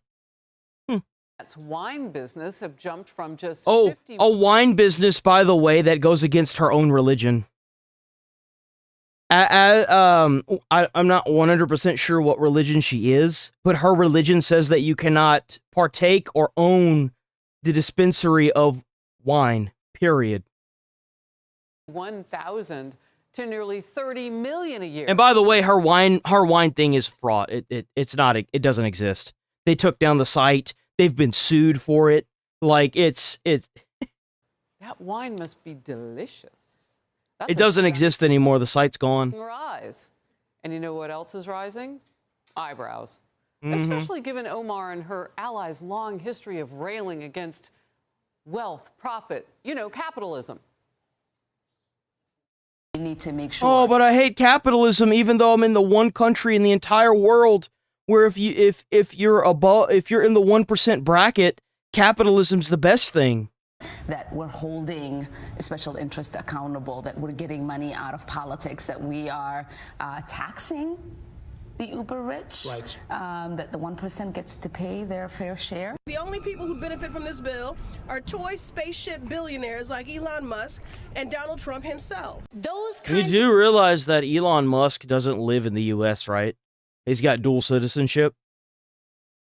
You do realize this, right? So, like, when you bring up Elon Musk, that doesn't really mean anything. He's not an American. He's a citizen, yeah, but, like, that doesn't really mean anything. The spoils that they are rolling in are not earned. They aren't working for those billions of dollars. They're stealing them. They're stealing them from you. Well, from all that, maybe Ilhan Omar is building some toy spacecraft that we don't know about. Hey, at least Elon's trying to go to space. Hell, he even used Starlink to give the people in Iran internet, dude. Like, that's legit. That's what's up. Correspondent Chad Pergram on Capitol Hill. Chad. Harris, good morning. The wealth of Presley and Omar have jumped since they were elected to Congress. House Oversight Committee Chairman James Comer took the unique step of asking his panel to probe Omar and not the Ethics Committee. The Ethics Committee has jurisdiction over members of Congress. The two businesses in question are owned by Ms. Omar's husband. So the Ethics Committee does not have jurisdiction over a spouse, only a member. Omar contends she did nothing wrong, but says her rapid wealth stems from her husband. He has a consulting business, which may be worth millions. Plus, the couple had an interest in a California wine operation. The wealth of congressional spouses is complicated, especially if they are hey, you like that? for most of the income. Sometimes there's income that they're bringing in where there are questions as to whether the way that income is made may conflict with the day-to-day job duties of the member of Congress. Oversight Committee Democrats find it strange that their committee is probing Omar. I don't think that we should be playing politics with this committee. It's unprecedented to go after another member. There's a procedure. There's a House Ethics Committee. We've never done that with members. There's a different procedure I agree. for House Ethics. Anyone that's been implicated in the Epstein files should be kicked out of our democracy. Straight up. Anyone who's implicated in the Epstein files talked about if their name is in it at all, they should immediately be taken out of political power. If they had any involvement with what Epstein was doing or knew anything about what was going on, instantaneous public execution. And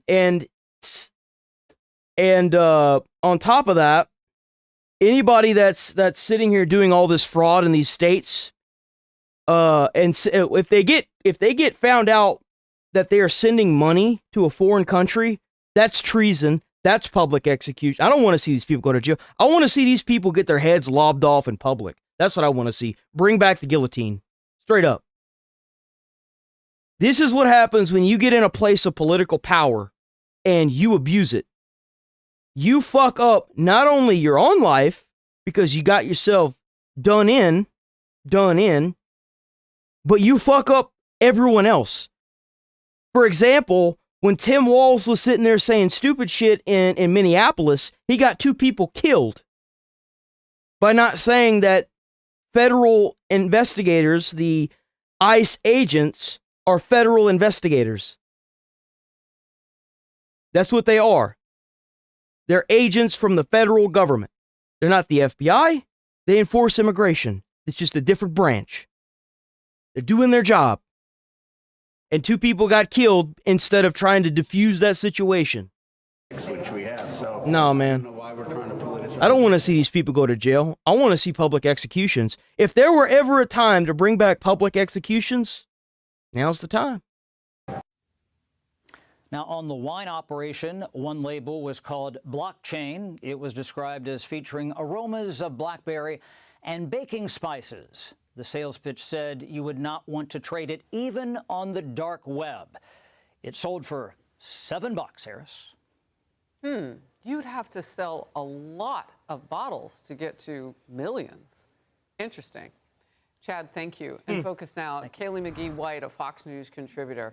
Look, there's a whole lot of money on Capitol Hill, both sides of the aisle. And you could say that you want to follow all the money trail. Look at the Shush Fund years ago, where women were being quieted for some of the discrimination that was going on in the Hill. So we get that.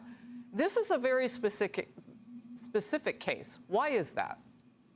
Yeah, I was doing a bit of research into Tim Manette, Ilhan Omar's husband's various businesses, and his investment firm, it has no known clients, no known investment deals. It doesn't even have an active SEC registration. And his winery, which is also purportedly making him millions of dollars per year, has no online presence. It has no... Yeah, it's because they pulled it down. That's why. They pulled that shit down, bro. It's gone. It's gone now. Incredible products available for purchase online. And get this, back in 2024, an investor into that winery actually sued Manette and his business partners, alleging that they had fraudulently misrepresented the winery as a legitimate business operation. So yeah, maybe there's a version of events here in which, of course, all of this is conveniently timed with his wife's election to Congress and her growing considerable influence in the Democratic Party. And maybe there is a version of events in which Ilhan Omar and her husband have just been extremely fortunate. But in that case, you would think that Ilhan Omar might be a bit more appreciative for this country in the ways in which it's aided her success. But I look at these events and I think they have cracked the Hunter Biden playbook. And I think that there are many other people in Washington, D.C. who watched the success of the influence peddling scheme that the Biden family ran. And more importantly, they saw that the Biden family faced zero consequences for that scheme. And they decided to try and replicate the results themselves. So I do hope that James Comer is successful at cracking what is actually going on here, because I think that she's probably not the only one in Washington with some considerable wealth to answer for. Look, that's exactly where I started. There's a whole lot of money on Capitol Hill. Yeah, how is it that these people have so much money? And I just wondered why this particular case, it's also probably the timing of the fraud to the billions that's now been uncovered in her state. So it's a complicated issue. And we're not even talking about hundreds of thousands of dollars worth of fraud. We're not even talking about millions. We're talking about billions of dollars of fraud. Billions. And she has some apparent in a House committee explaining to do. Speaking of millions, I want to talk about people, not money. Millions of Americans chose faith, family, and freedom during Super Bowl halftime. Turning Point USA hosted the first ever halftime show headlined by Kid Rock.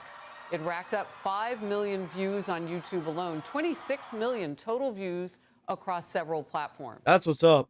Now, the show also included this tribute to late Turning Point founder Charlie Kirk. I want to honor God in all that I do. My wife and my kids, my relationship with God, top 3 things. And the more often that you choose the deep, the difficult, but the right path over the easy path is one that will reward you, your family, and this beautiful nation. Turning Point USA spokesperson Andrew Clovet says this was just the beginning. Mm-hmm. We're going to do another halftime show for the country next year at 20 million at very minimum. I think that number is going to go higher, 40. Yo, W. Seriously.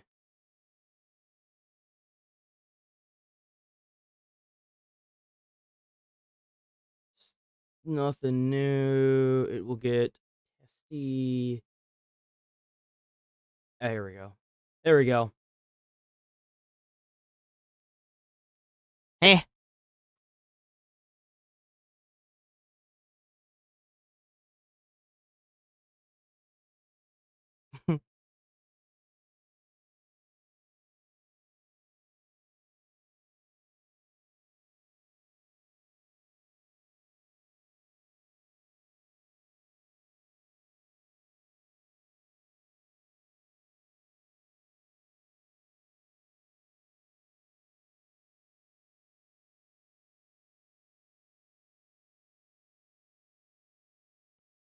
This morning, leaders from top immigration enforcement agencies are set to testify on Capitol Hill. And it will likely get testy. It comes as the deadline for lawmakers to strike a deal on DHS funding inches closer and closer. Madeline Rivera is live in Washington with all the details for us this morning. Hi, Maddie. Good morning, Carly and Todd. ICE Chief Todd Lyons is one of the leaders appearing before the House Homeland Security Committee today, and he will likely face questions about immigration enforcement in Minnesota. The fallout from that operation reverberating on Capitol Hill, where Republicans and Democrats are in a stalemate over DHS funding. Democrats have 10 demands to, as they say, rein in ICE. It includes targeted enforcement, no masks for immigration agents, and requiring DHS officers to provide ID. Democratic leadership say they received a Republican counterproposal yesterday. They called it, quote, both incomplete and insufficient in terms of addressing the... Just gonna be like last time.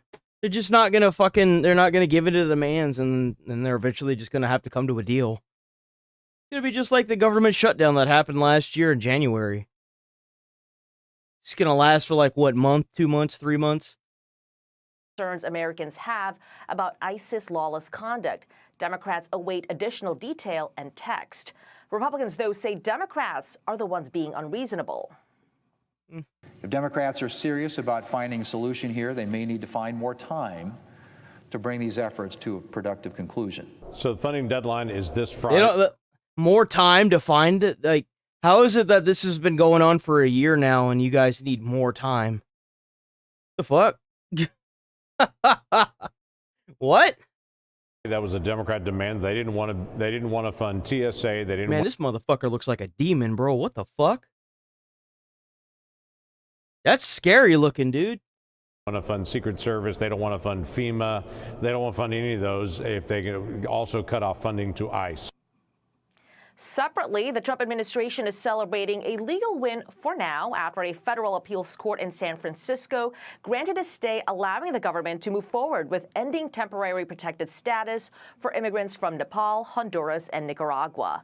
Attorney General Pam Bondi saying, as the court found, the government is likely to prevail in its argument that ending temporary protected status for some immigrants is sound and lawful policy.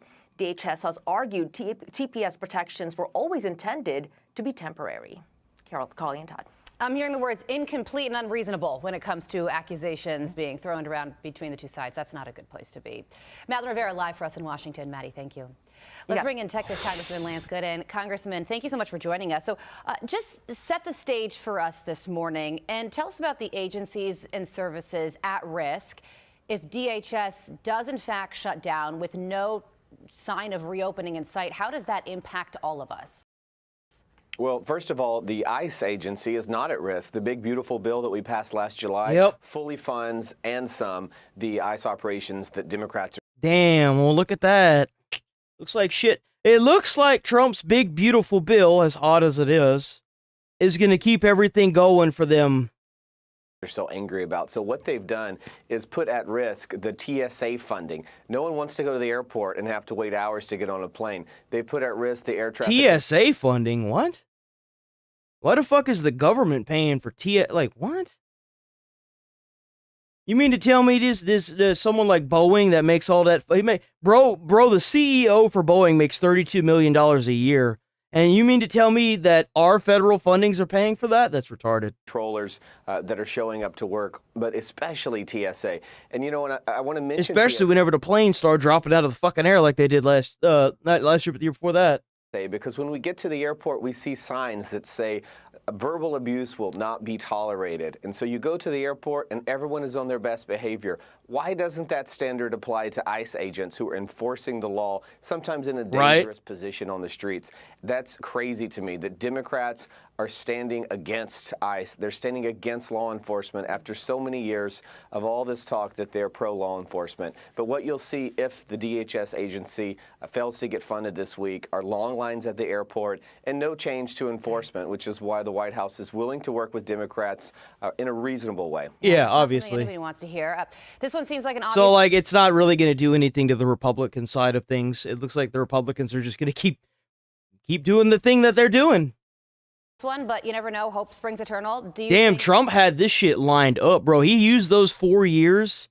He used the 4 years that Biden was in office, and bro sat there like this the whole time. He just thought about what he was going to do. DHS is going to shut down, and if so, for how long? That's it? That's the only thing it affects? Really? It's just people's ability to get on planes? That shit ain't moving anytime soon, bro. No, I don't think. I think we'll come to an agreement. The White House. That shit's getting shut down for a while. Counter proposals the Democrats are going to talk about in their meeting this morning. You know, one of the things on the Democrat list is body cameras. We don't have a problem with body cameras. Law enforcement that I talk to, no matter where they are. Dude, body cameras are an amazing thing. I look forward to watching more Karens get tased 7 different times into the dirt. I look forward to watching more videos where I can see somebody in a yellow dress getting tased and screaming. Hold on. We gotta find that video, bro. We got to find that shit. It's a beautiful thing. It's a beautiful thing. Nope. What is this? Nope. No. Oh, damn, we gotta watch that Epstein thing. Nope. Is it this one? It might be this one. Color? Yes, it is this one. She got tattoos all over. Absolutely, in Florida, you can. Florida, I'm hearing. Here we go. It's a beautiful thing. It's a beautiful day in America when you pull this up on a stream and bask in the patriotism. Let me tell you something, boys. There's nothing that's quite like it. With her car. I need this shit put into a syringe and injected into my veins. Uh-oh. I love these. You can call whoever you want. If they interfere, they're going to jail too. Get out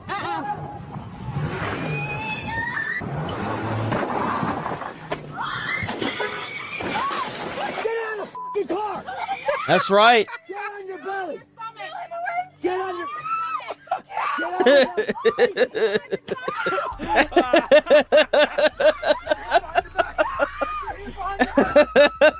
I love it. Yes. It's amazing. You shouldn't have done it. Wow, squealing like a wild hog. Wow. I just caught Man. You are one sick puppy. I just caught you. You were smiling, you were laughing, and you were getting pleasure out of her being tased over and over and over. Oh, yeah. Because I was Yes. I was too. Yes. I wanted her to be tased again. People That's right. are unable to process their emotions. Oh. They never grow up in That's America. And so this is what you have. The pink-haired little piggy screaming on the ground, and now you're wishing. Squealing like a hog. It's not your fault. It's hers. That's it's right. Her fault. Don't forget that. Yes, sir. One more time. Get out of the fucking car! Get on your belly! You remember what I said earlier? You remember what I said earlier in the stream? You remember what I said earlier in the stream? Run them over. Bob them really fucking fast. Island, Florida, call me. They are. Hold on. Where's it at? If they interfere, they're going to. Uh-oh. I love these. You can call whoever you want. If they interfere, they're going to jail too. I thought I heard her say no there for a second. That's it's right. Her fault. Don't forget. Get on your belly! Again? All right, we got to get one more again. Here we go. Keep in mind, all she had to do was follow the directions. Yeah, it's just stop resisting arrest. You realize that she not only pulled forward to escape the ICE agents, she backed into their car. She literally backed into their fucking car. Thank you for the donation. Hell yeah, let's go.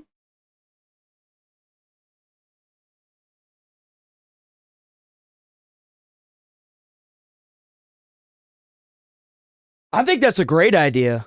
When you're concealed carrying to have a body cam, bro, that would definitely help out in court for sure.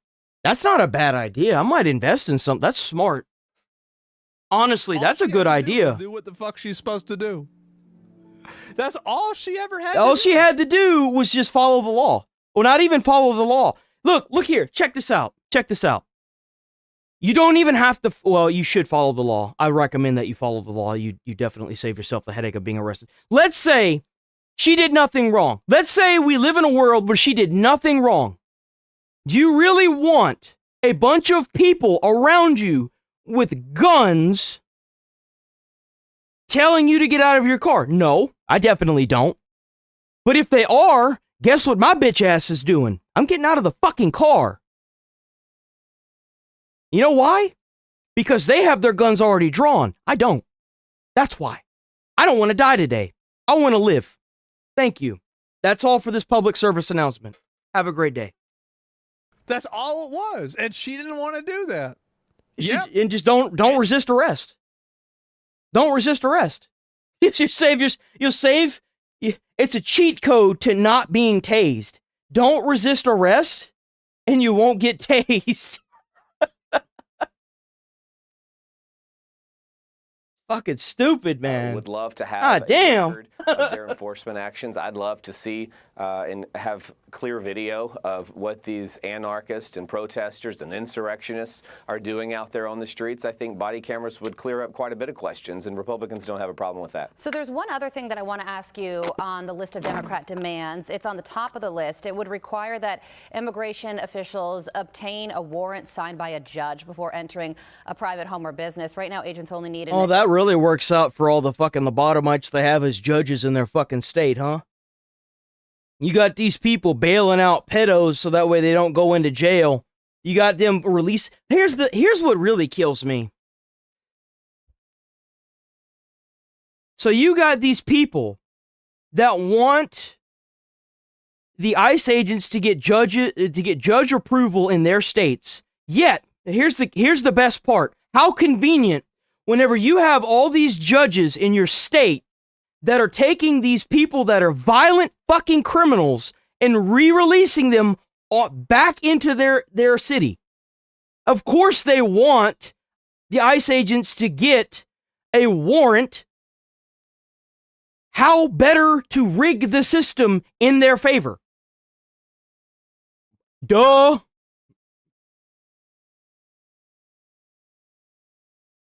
Like, come on.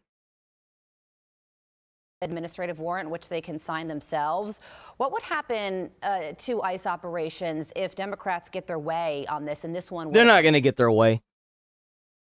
Trump's not going to sign anything that's going to do any of this. If he does, he's fucking retarded. If he signs any of this shit, he's stupid as shit. Let TSA be shut down. No one gives a fuck about that. What are you leaving the country for?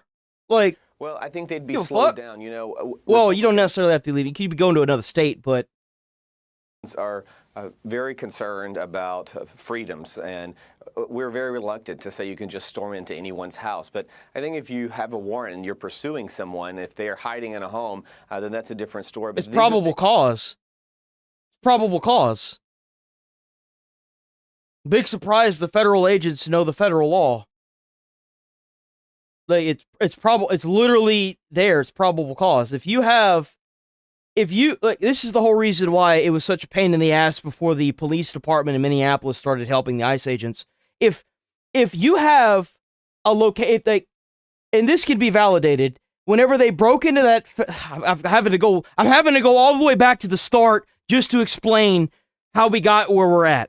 So whenever the rioters in Minneapolis broke into the federal agent's car, they had papers that had targets, and they were like, oh, they're targets. Oh, and it's like, yeah, they're targets because the local police aren't working with them. Therefore, they're having to go to whatever information they have, and they're being referred to as targets, these illegals.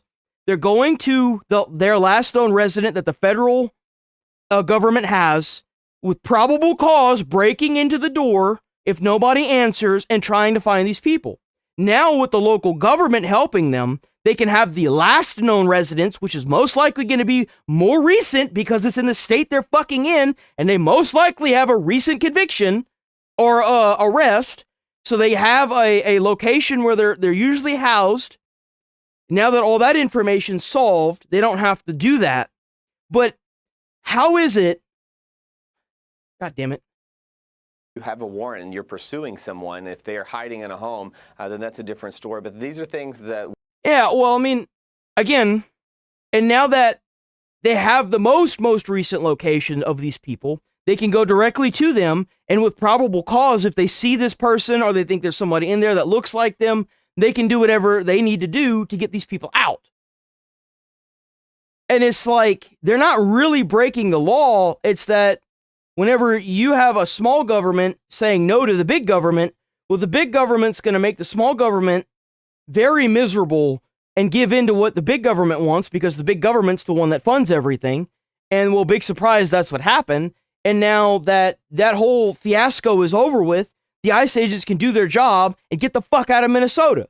This would have been over weeks ago if they had not just had their heads up their ass. Like, we're talking about with Democrats among ourselves. You have to realize something. ICE agents aren't riot police. Whenever you have to pull in double the amount of fucking people that are all trained to be ICE agents and not riot police, you're gonna have fucking problems. Duh. That's why they want the local police to do their job. That's why they didn't bother training them in riot control. Why the fuck should they? They expected the fucking local police to help out if the crowds got unruly, and they didn't. Look inside. We're very much concerned about constitutional rights. How? It's just another thing that they've self-invented. Oh, but the ICE agents aren't trained. No, they're trained to get the illegals out, the bad guys. But because you don't want the local police to help them, well, they never thought that they'd have to fucking train these guys in fucking riot control. Nobody did. How the fuck are you supposed to know that? Rights of legal American citizens, and we also want this law enforced. We want the American people's desire to have their borders secure and illegals shipped out of this nation fulfilled. That's what President Trump campaigned on in the last election. He made no secrets about it. He said, if you elect me, I'm going to ship these illegals out of the country. That's what he's doing. And now Democrats don't like that we are making good on the promises that we made to voters. And finally, really quickly, That's why they ran their campaign. You do realize that Japan just elected a female person who ran on the same principles that Trump did, and she won with an overwhelming majority. The same thing is happening in Europe now. They're ruining our countries, man. We got to get these people out. One in because Attorney General Pam Bondi is set to testify tomorrow before the House Judiciary Committee, of which you sit on. So what are your expectations for this hearing tomorrow, and what do you hope to learn? My expectations are that Democrats will make fools of themselves. They'll focus on Epstein. They won't talk about the fraud in Minnesota that Americans are very upset about. You know, I think we need more politicians that get online, because my rebuttal, my thrown up language too, but the Epstein files, What about all the pedos that are currently on the street raping kids? What about those guys? Don't you want to get those guys out of here? I feel like those are a little bit more important, though the Epstein files are definitely... I feel like these are both equally as important, honestly. And that's what really... It's just a... It's two different political parties using smear campaigns to destroy each other. That's where we're at. I feel like anytime you bring up the Epstein files, at this point, it's just backlash. It's like and I don't like saying this because I don't really like either candidate that people were being forced to vote on, because Kamala was a joke. Trump, in my opinion, is still kind of a joke because the thing, and let me tell you why. It's because he's talking a big game, and even though they're deporting illegals like crazy, I still can't go to the grocery store and buy food at a less price. It's all the same. Housing hasn't gone down. Food hasn't gone down. Gas sure did, but that's for other reasons. Like, I mean, whenever I start seeing the rent go down and I start seeing the fucking the cost at the fucking the store go down, then we're gonna be talking. But I haven't seen that yet. So for me, it's all talk. Like, I want change for our country, and the thing is the Democrats are offering up these fucking useless fucking candidates that have like stuff that nobody wants to vote for. And then you have the Republicans that are just trying to slow burn our way into the exact same thing that the fucking Democrats are doing. We're fucking wasting our time here. They'll criticize ICE operations. They'll be reluctant to acknowledge that we now have a DOJ that enforces the law, that's fair, that's doing what the Biden administration DOJ refused to do, that they are taking an active part in ensuring that Americans are here legally and that those people who came into our country illegally are shipped out, that the criminals are gone, that laws are followed and enforced, and that there is fair and balanced justice for all. Democrats don't want to acknowledge that, but Pam Bondi is doing a great job, and she has the president's support and the American people's as well. Texas Congressman Lance Gooden, we appreciate your time and insight as always. We thank you for joining us this morning. I will say that Trump making it, I don't really know if it's illegal, but banning corporations from being able to buy up properties and turn them into R&Bs or whatever, that's a good thing. That's an amazing thing. The fact that he got that pushed, that's a great thing. And also the prescription drug stuff too. That's an amazing thing. But again, it's just like all this stuff with Epstein. If anything was going to be changed, and you want people to believe that things are going to change, then I need to start seeing the change hit home, you know? Where is this change?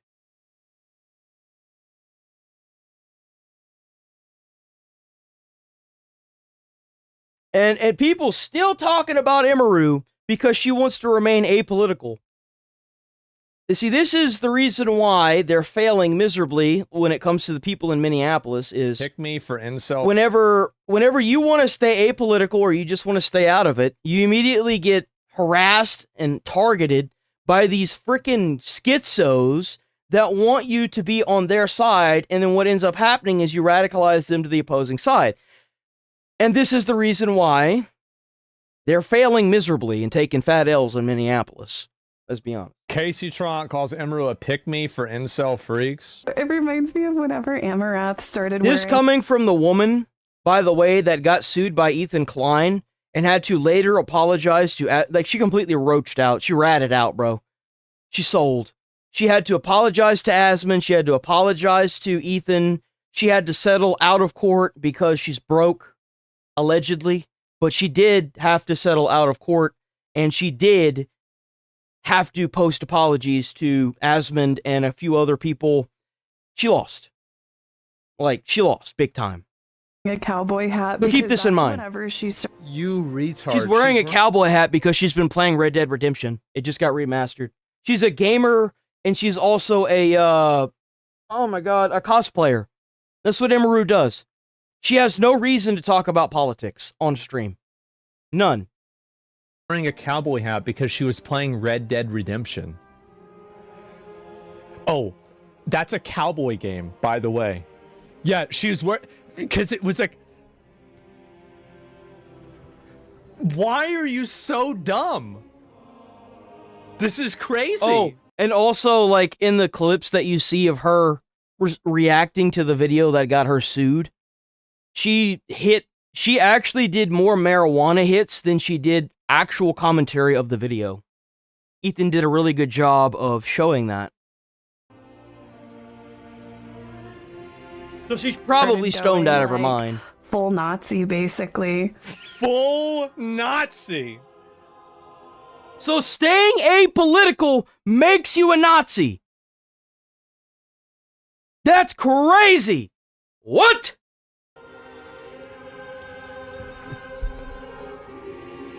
These people really are the worst. They really are. She's calling Imaru a Nazi. She's going full Nazi. Oh, wait, no. She's calling Amarath a Nazi. Oh, that totally makes more sense. This is just... wow. She started wearing the cowboy hat. It's like whenever these and they wonder why they're losing. They wonder. Texas girls in like these Austin, Texas streamers. And it's not even just these content creators. You see it every time you watch videos of what's going on in Minnesota. You got people walking around trying to like run people off the sidewalks and say you had this one dude that was saying to people that were just trying to go wherever the fuck they were going on the sidewalk, say like scream fuck ICE, and it's like, then if they didn't, he immediately called them Nazis, and it's like, dude, you're not gonna win anybody acting like that. You're gonna lose more people treating people like that than anything, and it shows too, because whenever you have people trying to join the crowd and you're sticking dildos to their truck because they're just trying to find a place to park, they pull out the sign, put it on the side of their truck, and be like, look, guys, I'm part of your team. And they're still sticking dildos to the dude's truck. You got a problem. They'll start wearing cowboy They're attacking their own members, for fuck's sake. That's whenever you got to watch out. You know what's really, like, I'm going to be honest. This is one of the biggest mind fucks to me that I've been having to deal with for the last about 5 to 10 years of my life.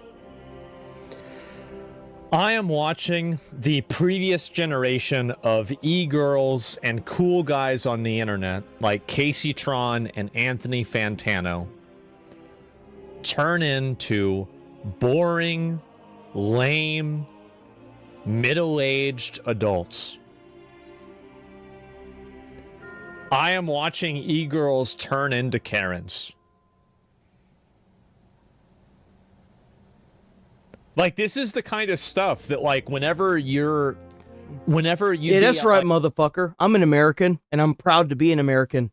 We live in the most advanced, the most rich country in the entire fucking world, and I'm proud to be an American. And if you got a fucking problem with that and you're an American, then get the fuck out. You don't belong here. You goddamn straight. Like, you know, Albertsons or something like that, or Publix or H-E-B with your mom in, like, 1998. This is the kind of dialogue that you would hear them talking about with, like, a celebrity. With, like, the same level of, like, the cadence, the demeanor, the vocabulary, everything. And we're watching this evolution in real time. We are. We're watching it in real time. And it's happening to everybody else around me. And I'm sitting here stressing myself out. Because it's like, when's it going to happen to me? When am I going to go from being, you know, because like I feel like I've always been a cool guy. I've always had a lot of friends. You know, like when am I going to turn into a loser? Never. The thing is that my dad, it never happened with my dad. My dad was 78 years old talking about fucking, just all kinds of crazy shit, saying that, like, if he still could, he'd be driving around fucking drinking late at night. So like I know, and look at Donald Trump, right? Like, he almost 80 years old, and he's still It shouldn't be that way. It shouldn't be that way. If you served in the military, you should be treated in a way that is not like a conventional. You should be treated higher in regard of everything. Your health care should be supreme. You shouldn't have to wait in lines. You should have your own medical services. You shouldn't have to worry about bills. You should be given a fucking house. You shouldn't have to worry. How is it that you bust in these illegal motherfuckers and you give them places to stay, you give them food stamps, and this happened in New York. They busted in a shitload of illegals, gave them free housing, gave them food stamps, gave them rides. Motherfucker, why aren't you doing that for veterans? Why are they having to struggle? Why are they on the streets? The fuck? Hello? They served the fucking country. Same thing with first responders. They served the community. How the fuck, like, hello? What the fuck? Doing it for the love of the fucking game. So I think that really, like, you can be a degenerate old man, but I just hope and pray that will be my destiny, and I won't turn into one of these boring, middle-aged, like... Man, let me tell you something. You get all these motherfucking illegals out, right? You get all these illegal scumbags out that have done really bad crimes, and just illegal immigrants in general, right? Get them out of the country. What better way to show your dedication to a country than to be imported and gain your citizenship through working in the military? Honestly, that's where we should put all of our immigration into. If you want to be an immigrant, you have to serve in our military. That's how you get your citizenship, or at least your first step into becoming an American person. Straight up. And then, if you implement free housing, one hand washes the other. How is this so complicated? Celebrity tabloid. I should be getting paid to spew this shit, man. It's just sad, bro. It's just really sad for me to watch this shit happen. Hunter Biden proves it right. Hunter Biden hasn't had what happened. Bro, he's locked in. That's going to be our president one day. Get used to it. They're about to start saying some really crazy shit. Or maybe nothing at all. She's like basically like, she's like a pick-me for like incel freaks. Like whenever like a bunch of like MAGA, alt-right incel freaks start being like, oh, you're one of the good girls.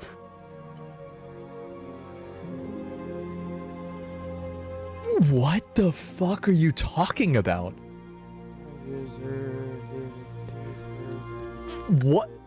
What the fuck is she talking? This is insane. She's actually crazy, yes. You know, like, oh, you're one of... Silence is violence. Oh my god. Second treaties. The good ones. You're not... Like you know that she probably has, like, weird incels donating her hundreds of dollars every... See, there's one right there. That's right.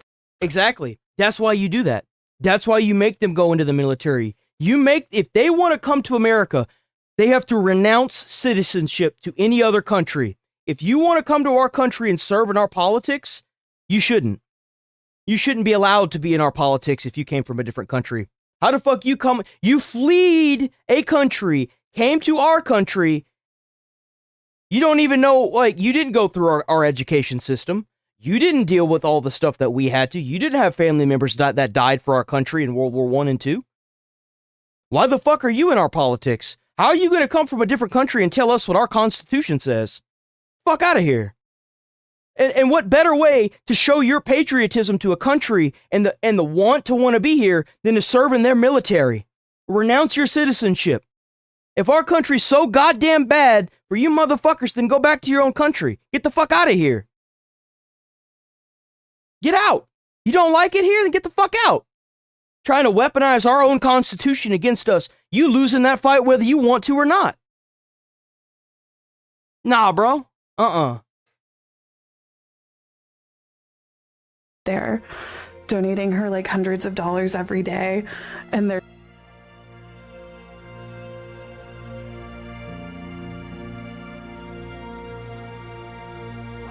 That's right. They come here to our country. They get into these protests that's going on that happened in Minneapolis and LA, and they're waving their own country's flags. Why the fuck are you here?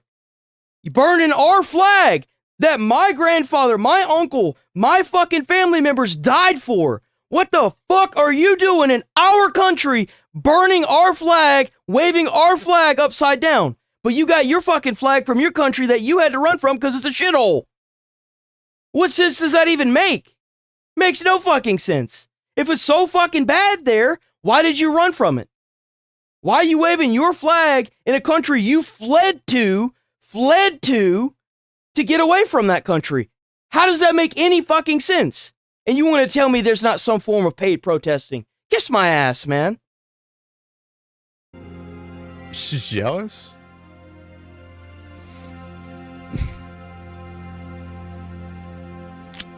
I will say again. It's funny because I click on this motherfucking video to talk about Imru. I'm over here talking about changing the fucking government. Casey Tron. Ah, damn, bro. This is what happened many years ago, 3,000 years ago.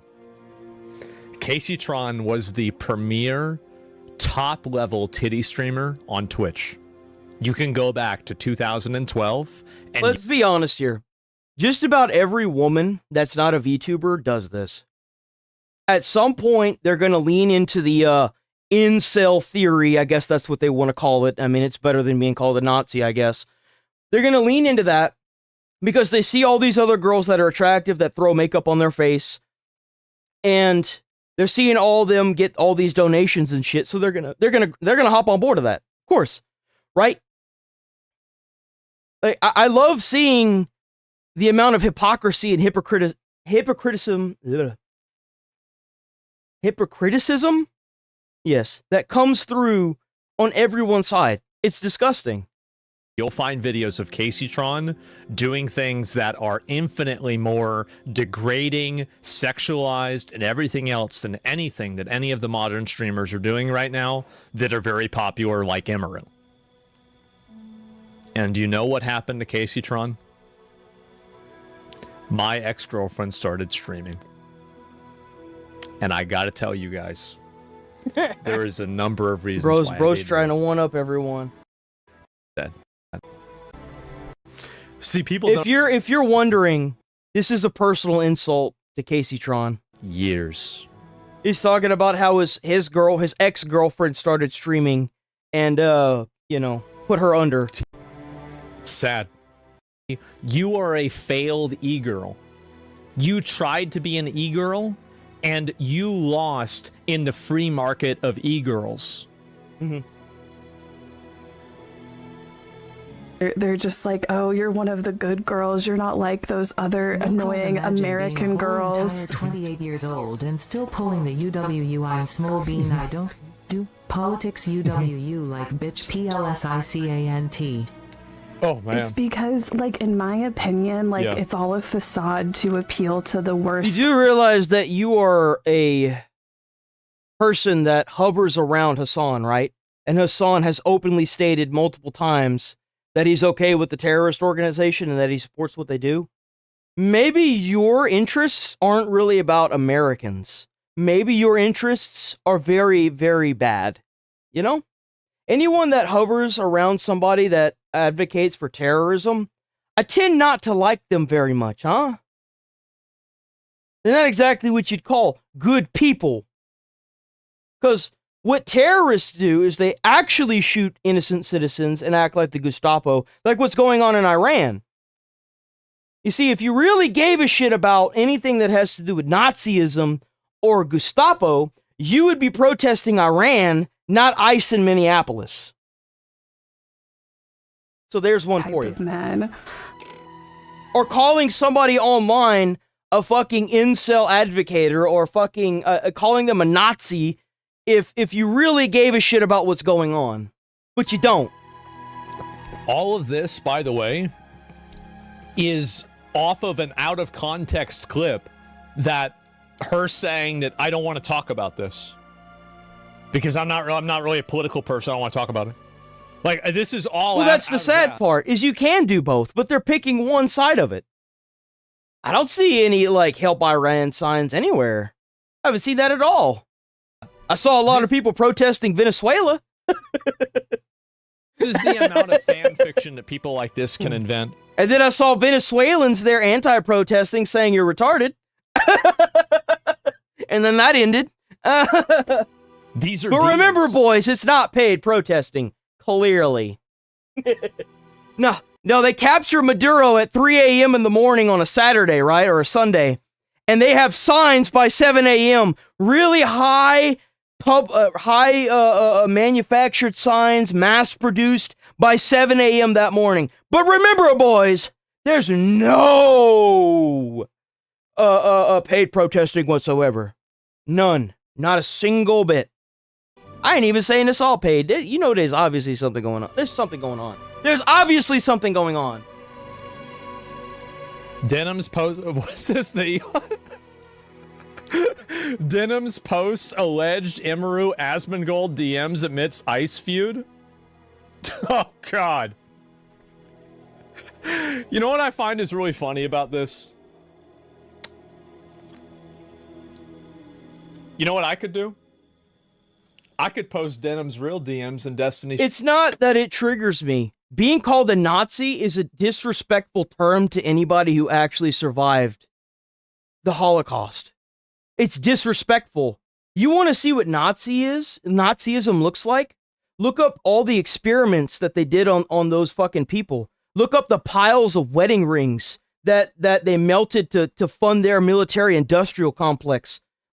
Listen to the people that came from those camps. They're all over the internet. When you call somebody a Nazi in the modern age that isn't actually a Nazi, you're disrespecting those victims. It's disgusting. It's disrespectful. It's wrong. And anyone calling somebody else a Nazi is stupid. It's just like saying flat earth at this point. You don't know what the fuck you're talking about. You're crazy. That's right, the truth is free. Go look up those images. Go see what it looked like when they did Scorched Earth. Go look at it.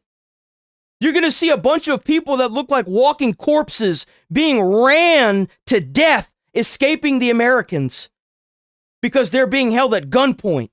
You're going to read books that are going to open your mind to this thing called information and knowledge that are going to tell you that what's happening with these ICE agents is nothing like what the fucking Nazis did.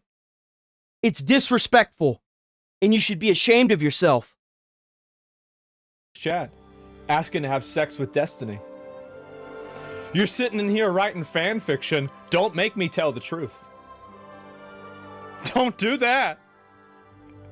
Don't you put me in a position where I gotta tell the truth. What a stupid bitch. Oh my God. She's sitting in Destiny's chat begging for him to fuck her, and then she's sitting around here photoshopping DMs to farm hate on somebody. There's one word for that. I never understood the big negative to MAGA. Make America great again? What's wrong with that? What's wrong with making America great? We live in one of the best countries in the world. We've become sick is what happened. We got sick. Every country has had to deal with this. It's time to make America great. What's wrong with that? Sad, really. It's just sad. Uses so many. Because like really misogynistic, shitty incel-like men, they like a woman that doesn't have any opinions. They like a woman doesn't have any opinions. Oh yeah, they like women. Yeah, right. Of course, they like yeah. Okay. You know, they're like, oh yeah, somebody that I can mold to have all of the same fucking right-wing MAGA opinions that I have. And then I think that she also... I love how, like, who gives a fuck if some retarded people bring Nazi flags to a fucking MAGA rally, dude? You're not gonna control everybody that's in a fucking rally, dude. Like, what the fuck? What is that mentality? Are you fucking dumb? You stupid? If you could control everybody that was at a rally or at a fucking protest, you wouldn't have riots, dipshit. When you don't want to talk about the fucking people that got, the police officers that got pinned underneath a fucking overpass because the fucking retards above it were throwing bricks down at the cars, right? You don't want to talk about that. Fucking stupid. That's a stupid ass fucking view. You're retarded if you think that. You're dumb. You're actually ignorant. She's just making all of this up. She's totally making everything about this up. You're just making up. It's basically like this massive fan fiction that she's inventing. Oh my god. This is so sad. I think that she also plays into how a lot of incels will fetishize Asian women as being more docile.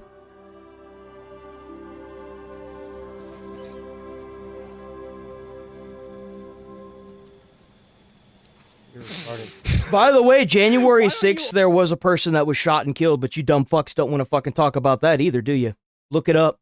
Someone was shot and killed. You fucking retards don't want to bring that up either. You want to get half informed because you're too busy looking at one side of the spectrum, huh? You guys are a bunch of fucking idiots. Look it up.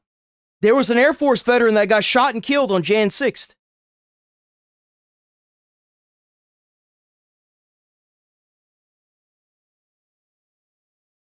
That's right. There it is. There it is. January 6th. That's what you fucktards. Whenever the Epstein files fall down, whenever Israel and Palestine get solved by the one president you fucks hate the most, whenever everything gets solved, it's always back to Jan 6th. Look up what happened on January 6th. The BBC published Trump's fucking press conference in a way that made it seem like he incited the violence at January 6th. Trump sued the fuck out of the BBC whenever the full thing came out. And then to boot, you had an Air Force veteran who was shot and killed. It was a woman who was shot and killed during the insurrection. Every fucking point you retards bring up is falling. It's all falling apart. I didn't even know someone was shot and killed on Jan 6th. I thought it was a fucking cop that had gotten trampled. That little retard died of a heart attack afterwards. And they tried to blame it. I'm not saying that to the cop, by the way. I do redact that. I'm going to take that back. The retarded press published it as if he had died because of the insurrection. You pick one side and you don't look at the full spectrum. You are brainwashed. 100%. By the way, why are you, why are your eyes always closed? Like, it's just, what the hell are you doing? Yeah, god damn.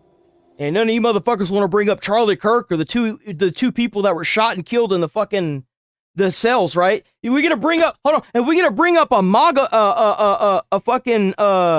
a Nazi flag at a protest, at a MAGA thing, right? We're gonna bring that up. So what about Charlie Kirk? What about the guy that was the two people that were shot and killed in their cells that weren't even federal agents? They were just being housed there. What about those guys? Why aren't you guys controlling that?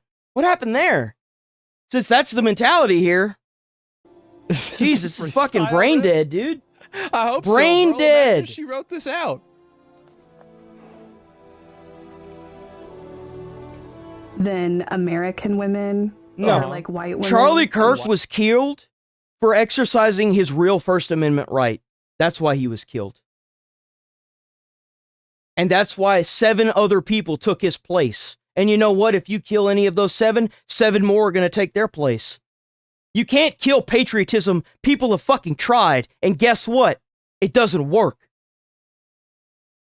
Doesn't matter how political you try to make everything with all these fucking streamers, no matter how many times you try to pay people, no matter how many times you try to fucking come up with this false fucking narrative. You can't kill patriotism. World War I and World War II should show that to you.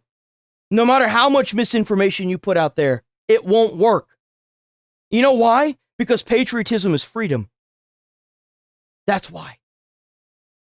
Like that. You know what I mean? It's like her whole... I like how, like, you know, you instantly went to the idea that she's not an American. It's just like, what is wrong with these people, man? No matter how much information you put out there, the silent majority will always win no matter how mad you get. It doesn't matter what you think or say. You get on the streets and you antagonize people, you harass people, you threaten people that they have to see your political view. Guess what they're going to do? They're going to go the opposing side because they're terrified of you now. They're scared of you. And they're going to vote silently, just like they did in the last election. You get called a Nazi for speaking out. Okay, well then I just won't speak out. I'll just vote what I want to vote and not tell anybody. You get alienated from your friends around you because you see what's going on and you want to say something to somebody and then you get alienated by them. Family members, same thing. Okay, then I'm just going to go out there and I'm using my own two eyes and the information that I know to make a vote. And that's what got Trump reelected. Keep antagonizing people, keep attacking people. You're going to have more people that are going to vote the other side so that way they oppress you. That's why. Like American women, like, what do you mean? Like, it's just, what the hell's wrong with these people? I just really... Oh, like, her whole platform is just, like, appealing to, like, the worst fucking men. Her whole platform is appealing to the worst fucking men. Meanwhile, she's raiding food, wearing a cowboy hat, and she's gonna play Red Dead Redemption. Take your fucking meds. This is so embarrassing. This is insanely fucking embarrassing. And, like, I don't know why some of these other girl streamers even, like, associate with her. It's like... Isn't it crazy how, like, do you remember what I was telling you before about how women like to do PvP? But the difference between female PvP and male PvP is that the female PvP, they try to pretend like they're not flagged. So what she's trying to do is she's trying to, like, create a narrative that other people should isolate and alienate Emiru because of all of these lies that you've just made up about her. This is the absolute worst of...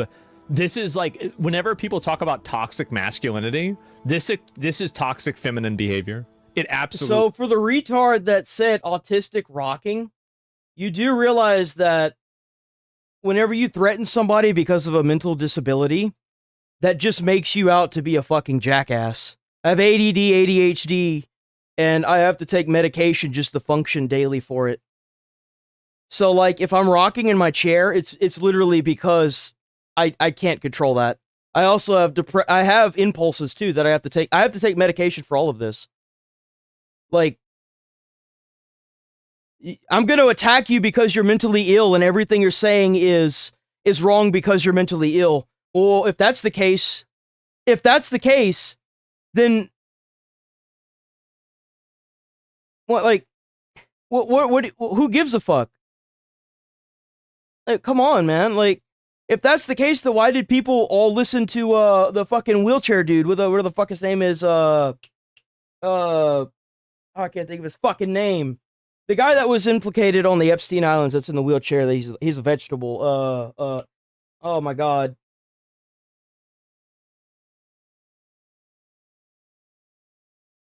He needs to snuggle in bathrobe.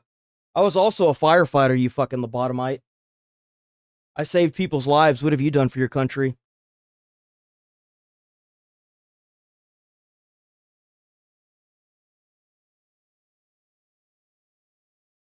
Stephen Hawking's, thank you. Thank you, Alpha. Stephen Hawking's. Though his disabilities were more physical and less mental, still.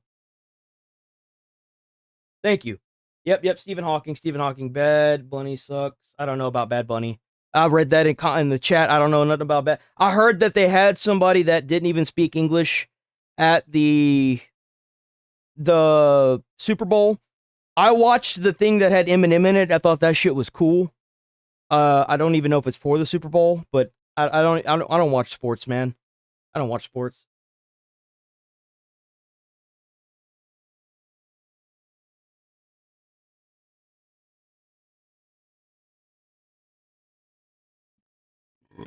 I need meds to make you feel right. You said, because, bro, you can't even spell. If you're going to insult me, the least you can do is use proper grammar. Games, if we don't put childish things away, then we grow into them. This game itself was crap. Volunteer firefighting as well. Cheers. Bro, you got to go to college. You need to go to college, bro. I'm telling you right now, if you go to college and you actually go through the courses, it's totally worth it. Volunteer firefighting is great, but if you get, like, a lot of the places here in Texas, if you get into, like, an accident, medical won't cover you. Dude, you got it. Dude, I recommend going to college and becoming a paid firefighter. If you can go and be a firefighter as a volunteer, I absolutely recommend going to college and getting actual paid status. 100%. You already volunteer at a location, and if they have like people, if people know you, you're gonna get a job real easy. Absolutely recommend. Definitely do it.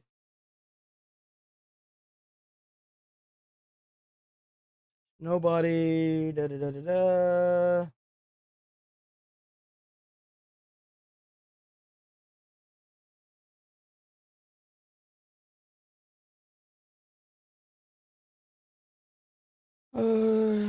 Muted me. 8 Bad Bunny. Da da da. Yes, he did. Sued those for $1 billion. Da da da da. I'm not really seeing any more like super. Yes. And I want you guys to see it. This is like a textbook example. You open up the dictionary, this clip is in the dictionary. There it is. You see it right here? Making an outcast? That's right.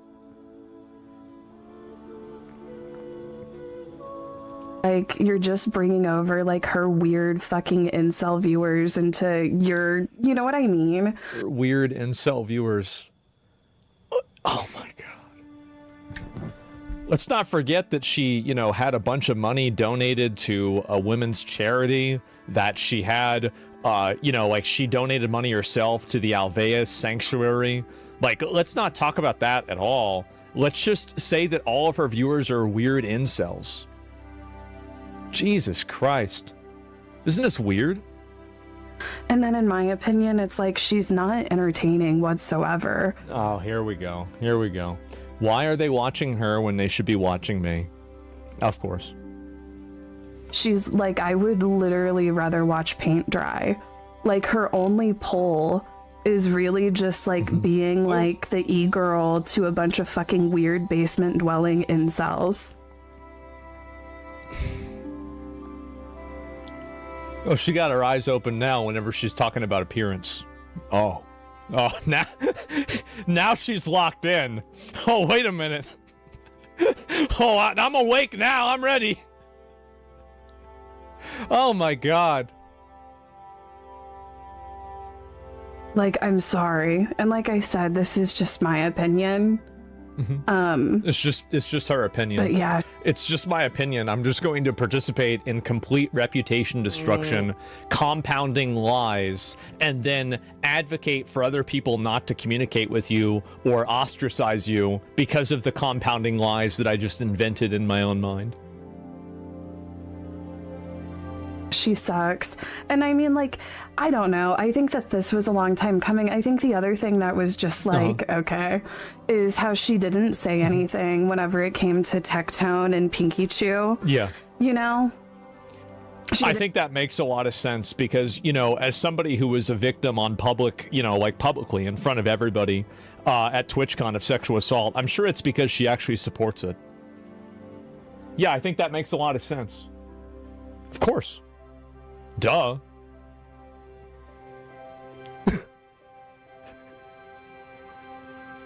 This is the kind of shit these people say. Didn't say anything like in support of Pinky Chew or like, you know, like, yeah, like I don't associate with, like, it's just weird. It's just weird and very, I don't know. We've been known. We've been new. We've been new on this stream. We've been new that this girl is weird. Jesus, guys. Like, I just really... Puddin', where you at? Like, this Puddin'. is just... can she get banned for defamation? I mean, I don't know why. Like, what Puddin', I think is very annoying is that, you know, like, I mean, she's not going to come out and say anything about this, but, like, I will. I'll say something about this. There he is. It's acting like a fucking bitch. He's being a fucking bitch. And so that's it. It's unreal, isn't it? And, yeah, I don't know. It's impressive with smoking weed. Honestly, like, I will say that I think Casey Tron is, like, I used to be very, very pro smoking weed. And I was like, oh, it's not going to do anything wrong to you. Oh, you're going to be fine. Don't worry about it. Hold on, I'm trying to add somebody as a moderator. Give me a second. God damn it, dude. Why is this such a pain in the ass? Oh, there he is.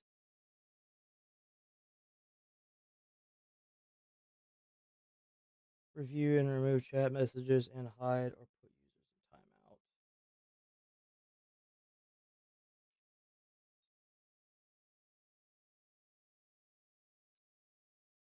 in timeout. I guess you can't like ban anybody. You could time them out though.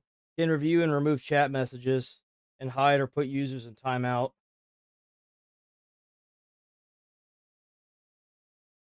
There you go, Puddin'. But, like, after I've watched her talk about some shit, I think to myself, like, man, maybe smoking weed isn't that bad. Or actually is that bad. Like, maybe it can fuck you up.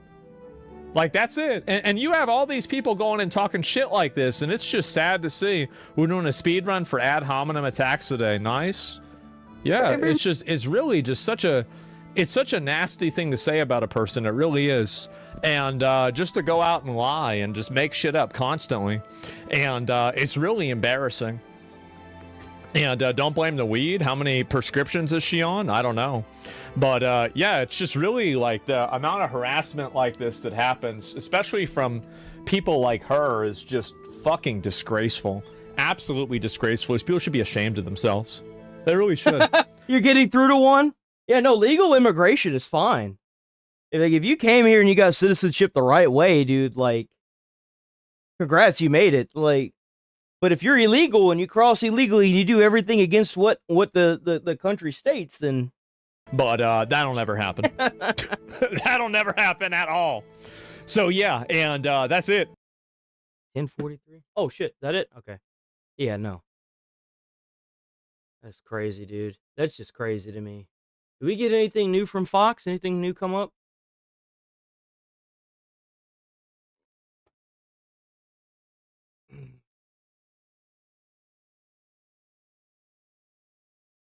What is this?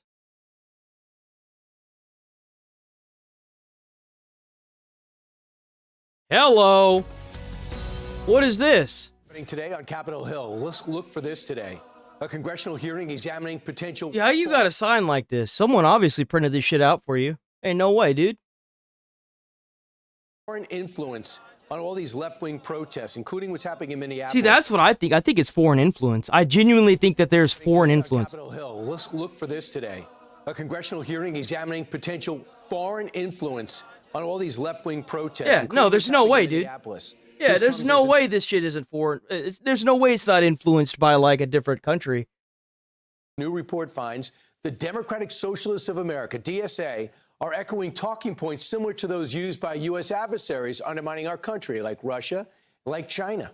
Senior editor of investigations at Fox News Digital, Astro Bot joins us now, who's leading a lot of these reports. First, Astra, what makes you think and what leads you to believe There should be a path to citizenship, but just because you're born in the world doesn't mean that you can just migrate to America either. Like, that's, there's only so much room that you can have in a country, like, I get that we should let some of them in, but at the same time, like, again, it has to be regulated.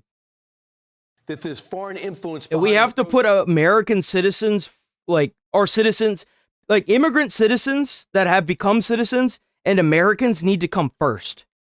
Then we worry about the immigrants. Like, that's how it has to be. And once you become a citizen, you get the same thing as everybody else. But, like, you have to work to that, just like how every American has to work to getting Social Security, Protests we're seeing in the streets like Minneapolis.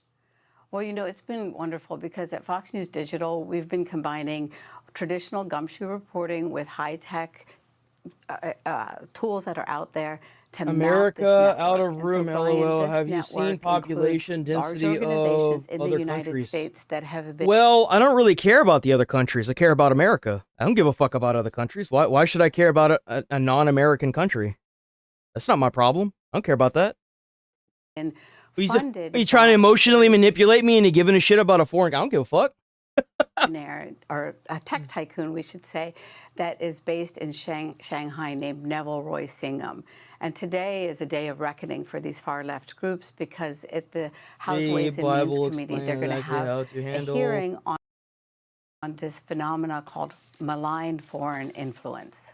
So they're very interested when it comes to elections, but when it comes to protests and an agenda, we're watching these signs, and you had some signs with you, and some of the phrases that keep popping Hoarding up. wealth And at the according top to is bad. The It's just organization has been engaging in a dynamic DSA called Proceed to narrative play. convergence, advancing narratives that stoke domestic unrest, delegitimize state institutions, while advancing talking points aligned with hostile foreign governments. For example, do you want to give us some examples of this? Yes, exactly. So what the report by the Network Contagion Research Institute showed is that Democratic Socialists of America went on trips to China, Venezuela, Cuba, and then they parroted the messages of those adversaries. And one of them is this one, this idea that America is a fascist state. Okay, so your argument is you can straw man my argument, but that doesn't help the U.S. Well, importing a shitload of illegals and immigrants doesn't help America either. So what's your argument, bro? Like, you've completely derailed yourself. Like, what is your point? What are you trying to say? Because so far it seems like you don't even know what the fuck you're talking about.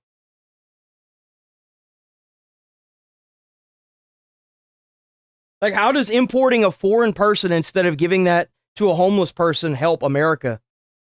How the fuck does that help America? The fuck?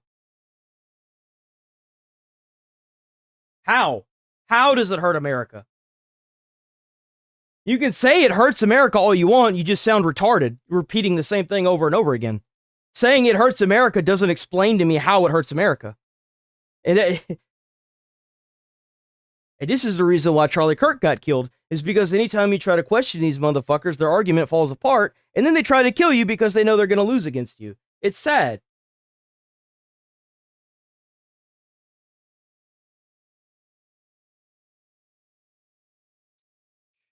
Yeah, it helps the rich Americans. It doesn't help the average U.S. citizen. I don't give a fuck about the rich Americans. Fuck them. They're the reason why we're in this shithole. They're the reason why America's gone down the fucking shitter. I don't give a fuck about them. I don't give a fuck about these illegals either. They need to get up out of the country. They need to go on with themselves. Find another place to go. America ain't it. Is the answer. And so you can see in the small print, Democratic Socialists of America down at the bottom.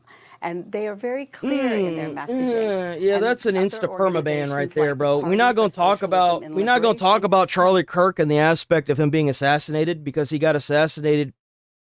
I genuinely think that at this point, with all of the foreign people getting involved with American politics that have no reason to be involved in, if it comes to find out that Charlie Kirk was killed by somebody who was either coerced or somebody who was paid by a foreign company to kill Kirk, to silence Americans, I would not be surprised. Not for a second. Mirrored this language that America is a terror state. So the dynamic is one in which the propaganda is right out of the playbook of these foreign adversaries to demonize America, to vilify our federal authorities. Yeah, and tax the fuck out of the rich people, bro. That's what the committee And if you get found in your company, if you have a company and you're importing illegals to work in your company, your bitch ass needs to go to jail. You need to go to jail forever. You just need to be locked up. You need to be debanked. You need to have all of your assets taken. The illegals that work under you need to be deported, and your ass needs to sit in jail. Period. Going to places like Code Pink, which they deny, right? Yeah. Is this allowed? Can you be a foreign entity and supply money to adversarial groups like Code Pink? Well, what we're breaking news this morning. If you look into darkness, darkness looks into you. Jason Smith has just sent a letter to two new organizations called Breakthrough News and the Tricontinental Institute, because they have been getting this money from the Singham Network along with Code Pink. The money is in the tens of millions right now, a couple hundred million combined in this network. But Brian, what happens is that America's nonprofit laws are very clear that you have to do your charitable mission. And so what Representative Smith and his committee are exploring is whether these organizations are breaking tax laws. And so it's basically the Al Capone strategy in order to disband this network that's sowing discord. And Ashra, how about the fact that last week we were talking about let's have a national shutdown, a general strike. That's also out of that playbook. But with some critics would say, okay, socialists are socialists no matter where they are in America. They're just looking at the same stuff. They're not actually getting their cues from foreign entities. What do you say to that? Oh, no. Over these years, I've been able to document so many digital toolkits, is what they call it, and the origins are all the same. These organizations in the Singham Network, the Answer Coalition, the Party for Socialism and Liberation, Code Pink, Democratic Socialists of America. And so they have the same script, and they are basically parroting this negative language. And the really important thing, Brian, is for people to know that they are calling this a new Cold War. I do understand where Luigi Mandaloni was coming from, but the thing is you can't run around popping American citizens or foreign. You can't run around in America and kill people, bro. That's a bad idea. Maybe don't do that. And so I think that Luigi needs to go to jail. He needs to serve a sentence. War is what they call it. Because you just can't run around killing people, man. That's and I agree with everything that Luigi was talking about up until he killed the guy, you know? Lawmakers now are really going to be holding them accountable, and it's going to be fireworks today in the hearing. And it could go right back to our enemies like China, North Korea, and Russia. Asra, if you want to get the latest, go to Fox News Digital. You're leading the charge in these investigations. Asra and Amani. Well, they can't give you an example as to why or how because they're going to attack the person because they can't take on the argument. They're just going to attack the person. I've seen it so many times. Watching today on these hearings. I hope Democrats and Republicans are equally outraged, but I doubt it. Yeah, Thanks exactly. so much, Asra. Just because you're right doesn't give you the right to go out and start killing people. Jesus Christ. Dude, if we did that, it'd be complete anarchy in America. You can't do that. You know why? Let me give you an example of how that's a bad thing. If you convince yourself that what you're doing is the right thing, and you go out and kill somebody, well, who's to say that someone else isn't going to convince themselves that them killing you isn't the right thing? If you steal from the rich people, and here's an even better example. If you steal from somebody who's rich, and you bring that to your house, and the people around you see you bringing in all this shit, who's to say that they don't steal from you? You can't live like that, man. We live in anarchy. That's a terrible thing. You don't want that.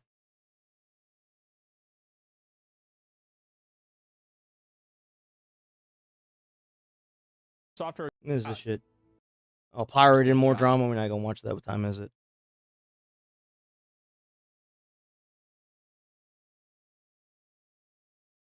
By the way, stick around. We're here Monday through Friday, 8 a.m. to 11:30. We talk about all the big internet goodies. We have a ton of fun here. Stick around. Everything that I typically unless I have to sit here and moderate the chat, I will crop out everything and put it, I'll clip out all the videos, and those will become single videos for the channel. And the streams will always be up, so you can always recheck them out. We have a Discord. You can join the Discord if you want. Racist chud. So I will say tides are turning on this particular character. So 2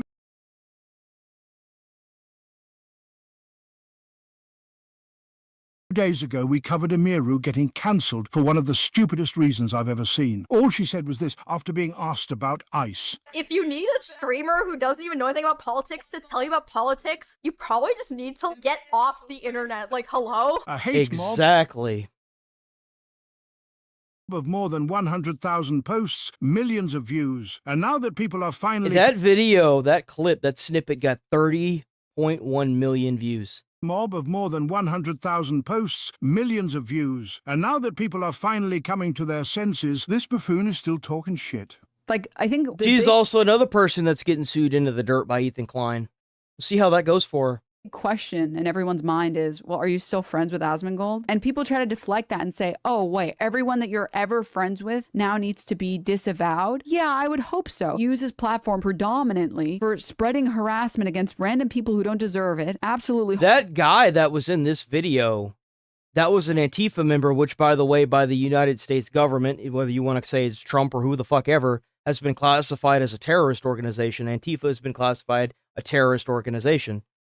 And he was out there saying, boots on the ground, bring your guns, because we're going to go and shoot this fucking place up. He didn't exactly say that. He implied that, and then went and arrested his ass for inciting violence. Horrid behavior. Oh, this is the one. This is that video where the dude got hit in the mouth with that brick, and he was like spitting blood everywhere because the protesters threw shit at him. Harassment against random people who don't deserve it. Absolutely horrid behavior online. All right, let's see how she uses her platform, shall we? $30K to anyone who'll make this dipshit disappear. That is this person, and this is the mindset. You can't attack the argument, so you're going to attack the person, right? You're going to just attack their character. You're going to attack their beliefs. You're going to attack that person. How is it that you can never attack the argument? Why don't you attack the argument? Uses her platform. It's interesting. 30K. I feel like if we could all meet midway and actually treat this as a democracy, you know, as an actual democracy where you sit down and you discuss things, we'd probably be in a whole different fucking world. Saying I'll pay $30,000 to get rid of this guy, and I'm the one on the screen. Yeah. Yeah, it was mean. We are talking about a multi-layered generational hater here that keeps talking about Asmon almost every day. That's so weird. That's so crazy to me because there's literally a clip. Her day in court is coming, boys. It's going to be a beautiful day in court. I hope Ethan streams this. You talking about how much you enjoy harassing people on the internet. You know what the difference is? It's because they're in the game. You try to attack people that aren't trying to be involved because you want to push them onto your side. I don't attack non-confrontational like random people. Step into the arena, flag for PvP, now you've engaged. And this is how I know that he's actually very offended on behalf of Emiru. Oh. Normally by now he's cracked a couple jokes. Yeah. He's laughed a little bit, done some character smears by now, but he's actually so invested that for the first time and I don't even know how long, like he's actually mad about it. Right. He is genuinely so mad. He is genuinely so mad right now. At this point, he would have smeared my character. Who even cares what this person, everybody knows. Well, nobody cares what you think. That's the reason why you're talking about people do care what they think. That's why you have to sell porn of yourself to pay for your lawsuit because you were too stupid to understand fair use. Denims is a monster. I think she understood fair use. I think she did it. She violated it on purpose. And that's what Ethan Klein is going to prove in court. Financially speaking, I'm going to put her into a pickle. You're worthless. It doesn't matter how many hate tweets that you make about somebody else. I don't need to say that about you because that's just what you are. He never does this, taking the moral high ground. Just because somebody doesn't want to speak on something, they shouldn't have to speak on it. That's true. Yeah. Duh. Yep, that's right. Absolutely. Yeah, that's true. I agree. Yeah, what's wrong with that? You know, there's this thing called consent. I know you don't believe in that, but that's a thing. I'm gonna keep doing it over and over. Where's her dignity? Oh, I don't know. I heard she's selling it for $5. Yeah, she flushed it down the toilet. Destiny had to wait. What's this here? Destiny had to kick her out of his house. What the fuck? That's I creepy. did record that conversation because the big fear I had, and this happened 2 days later, Denims goes online and she's like, Steven kicked me out because I wouldn't fuck him. Oh my god. It really sucks that we didn't fuck Atlas. I wanted to fuck Atlas and you. This is so fucking pathetic. I can't believe it. There it is. Oh my god. Is this real? Incest is weird and a little gross, but And it's also illegal. It's also illegal. In some states, it's illegal. completely fine if it's in between consenting adults and there's no power creep relations. And That's disgusting. What the fuck? What the fuck?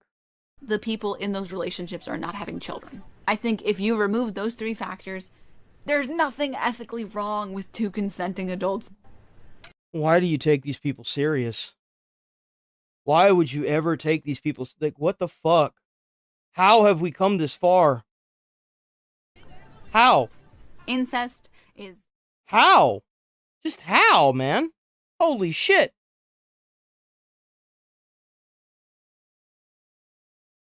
Am I going crazy? Like, what the fuck?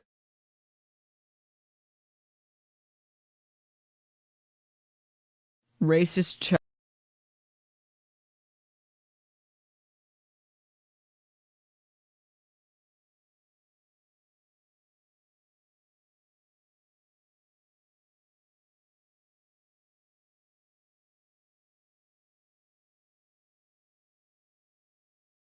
Oh, wait.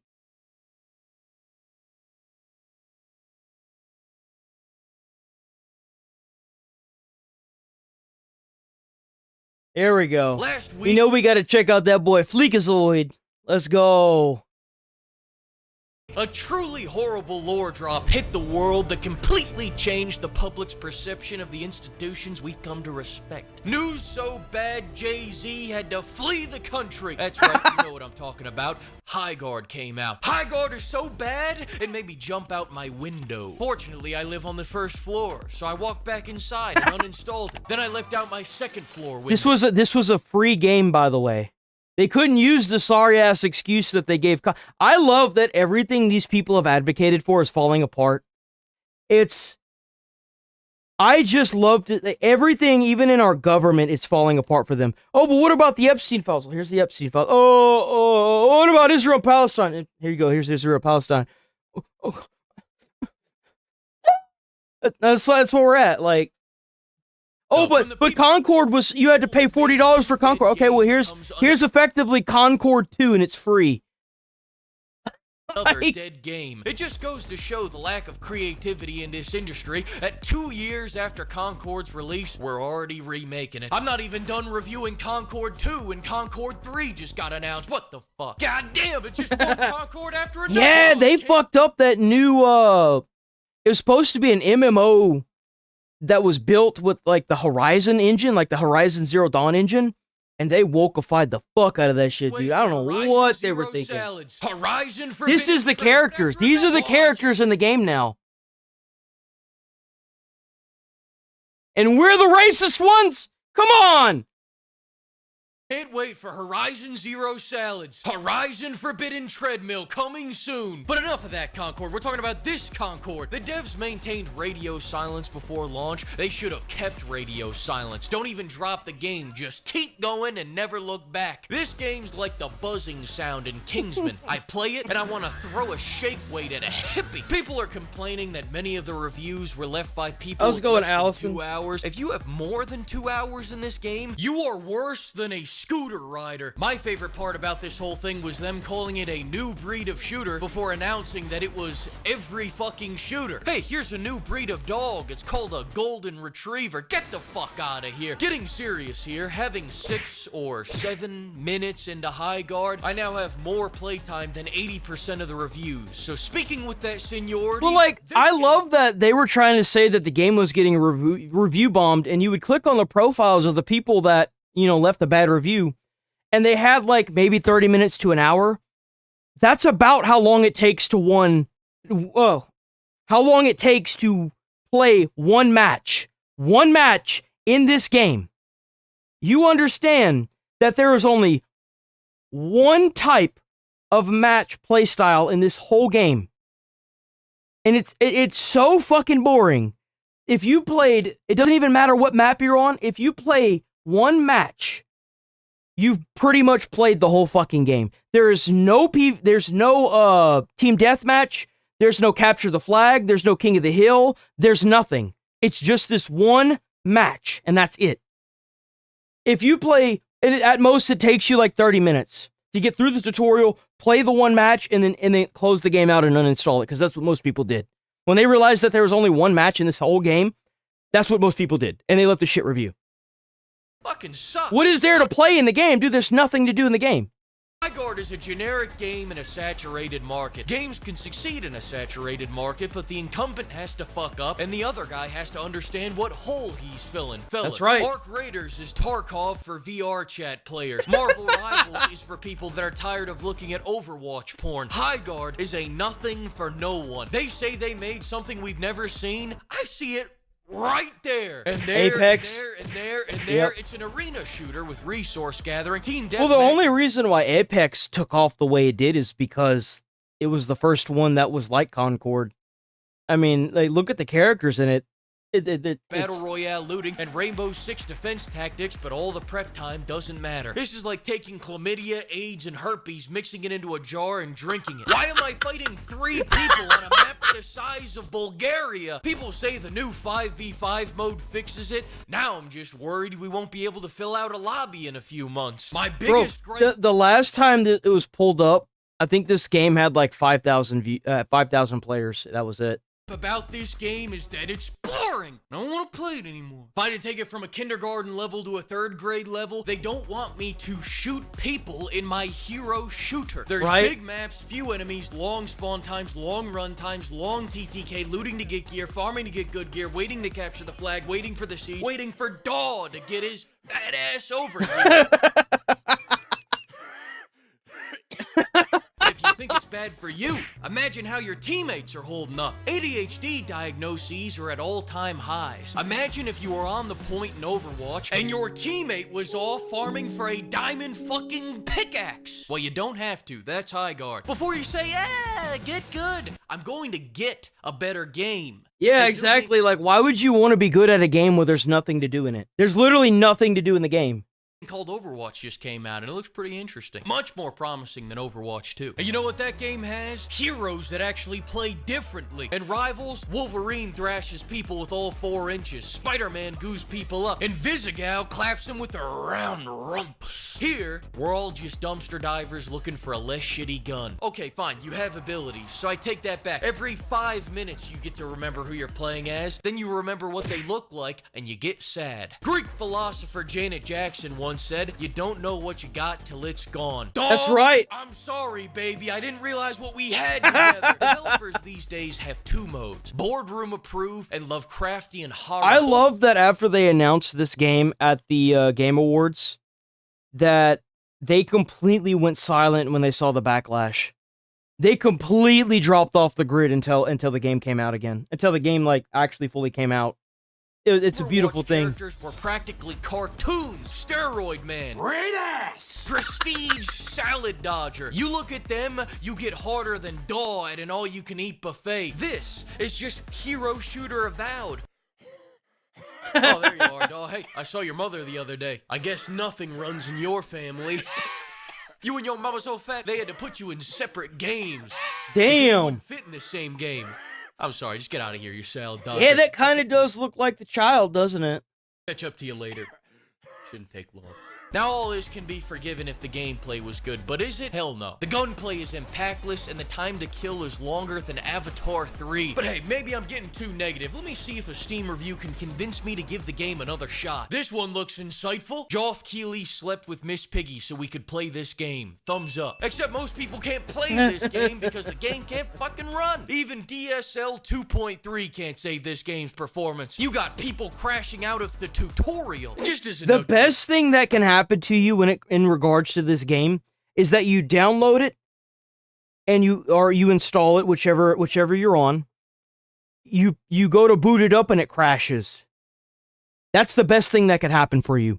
What I advise you do at that point is to slowly but surely work your way back over to either the Steam page, PlayStation, or Xbox, and uninstall it. That's the best thing you can do. You will be effectively removing a virus off your console. Playing. If your game crashes in the tutorial, here in Texas, we call that divine intervention. Take the money you would have spent on skins, throw a little bit of it into the plate on Sunday, then take what's left and go buy this big titty shirt for 10% off using code PIMP. I'm sick and tired of these premature babies. You shouldn't release a game if you need 2 more years to finish it. People say, oh, don't say mean things about the game. Give them time. Let them cook. That's what the dev time was for. You had years to cook. Don't bring the chef out of the kitchen once the meal is on my table to finish sodomizing my beef lo mein. Yeah, like how can you sit there and say, well, give them time, the game needs time? It's like the game released. If the game's not done, don't release the fucking game. It's a finished product. If you come to market, you are presenting a finished product. Talking about fixing the game and bringing back the 100,000 players they got on launch. I hate to break it to you, but unless you can tweak this game into being Titanfall 3, you don't have a shot. This game was developed in secrecy, it should have been released in secrecy, and it should have died in secrecy. And I mean no respect to Jeff Keighley, but you did this. We all know Joff sacrificed High Guard to promote his appearance on The Muppet Show. He said, "No." He literally brought that game to die on the chopping block in front of everybody. They were going to die quietly in the backdrop, and Jeff Keighley was like, no, man, I got you. Gave them a spot that was worth millions of dollars, put them front and center for their public execution. See, this is the best part whenever you see these people doing this. They're not helping each other. They're literally causing their own downfall, and it's a beautiful thing. They're so stupid they don't realize it. The wreckage, brother. I know it, he knows it, he knows it, he knows it, he knows it, you know it, I know it, he knows it. I'd rather stare at this wall waiting for Neo 3 than keep playing this game. 9 out of 10 rage bait from Joke Keighley. Joke Keighley, but love duh, it. You've eaten everything. Not everything. Not yet. Thanks to the flock of pimps for bankrolling this video, and another huge thanks to everyone that used code PIMP. Yo, W Fleekazoid, man. Bro's always cooking. W Fleekazoid. Alright. Alright, we gonna watch this jackass light himself on fire, and then we probably gonna roll out of here for the day. We'll be back on tomorrow, bright and early, boys, but we gonna watch this first, because I want to watch this. So apparently this retarded dumbass decided to... I want to say what that is, but then YouTube's gonna stick their finger up my ass, and I don't want that. But yeah, I mean, he should just be thankful he's alive, because if I figured out who he was and he was in my backyard fucking with my car, we'd have a problem. Fucking moron, dude. Look at this idiot. Look at this moron. Man, you can't help but laugh at him. What you just saw was a sex offender who just took his shot at arson for the first time. Surveillance footage shows the suspect walk onto the property, approach a $40,000 Cadillac Escalade with a gas can. Man. 40K. An audio from the surveillance can be heard of gasoline being poured on the vehicle. What a dumbass, dude. What are you doing? He then lights the vehicle on fire, likely with a lighter or a match. I failed at being a sex offender, so now we gotta light shit on fire, right? How'd that go for you? Accidentally sets himself on fire. You know what they say, losers are gonna lose, right? Into flames. He then runs off the property in a panic. What happens oh next? My God, be dude! Even more unexpected. Fucking look at this guy, dude. He's still on fire, running. He's still on fire.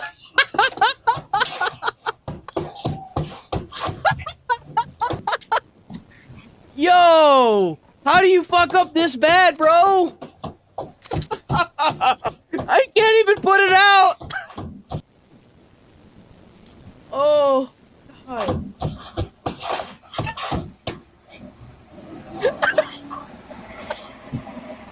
Oh my fucking God. Oh, convenient police patrol. No way. Oh my God, bro! Come here. Oh no! Stop! Get on the ground! Get on the ground! Get on the ground! my god. 211, dispatch. Oh man, W Midwest safety. Oh fuck. Hello. He lit a car on fire. Oh, dude. Stop resisting. Oh my god. Yeah, bro just cooked himself. He literally just cooked himself. And then the police officer cooked him too. Oh man, shut up. Bro, it is a crime to humanity that this person is still alive. This is what we call somebody who somehow, by some miraculous miracle, dodged natural selection multiple times in their lives. And God is just like, dude, you just gotta go away, man. We just gotta get rid of you. In the area of, He's an abomination at this point. I got pig on your stomach. I got pig. I got pig. Stop resisting. I know, right? Even hell rejected him. Put your hand behind your back. Do it now. Put your hand behind your back. Jesus fucking Christ. 211 dispatch. Send fire for this guy too. He's gonna be in custody. You know what makes this even worse? The fact that they had the doorbell cam and the back porch cam capture all of it. The dude picked the worst house in the entire neighborhood, lit the car on fire and himself, tried to run away, ended up having to drop in the front ring cam, pat his pants out with a cop that just so happened around the corner. And it was all caught on camera. Every single bit of it. Bro, like, on fire. Stop resisting! you should just not be a bad person if your luck is this bad. Just don't, bro. Stay out of casinos. Keep your nose clean.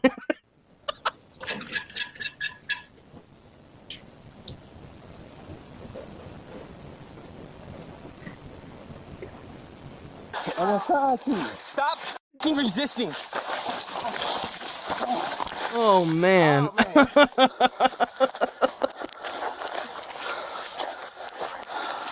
Give me your hand.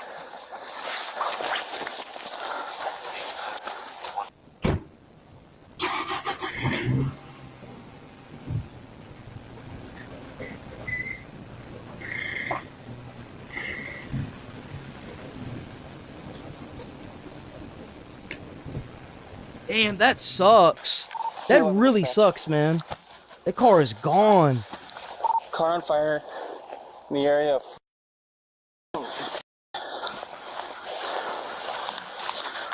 Why'd you light that car on fire? Because he's retarded. Duh. Down my feet. Down my feet. Oh. Bro, he lit the gas can on fire, too. This moron managed to light the damn gas can on fire. Dispatch is fully involved in the use of force. How use of force? Shut up. You shouldn't be a criminal because you're just no damn good at it. Seriously. You're no good at being a criminal, bro.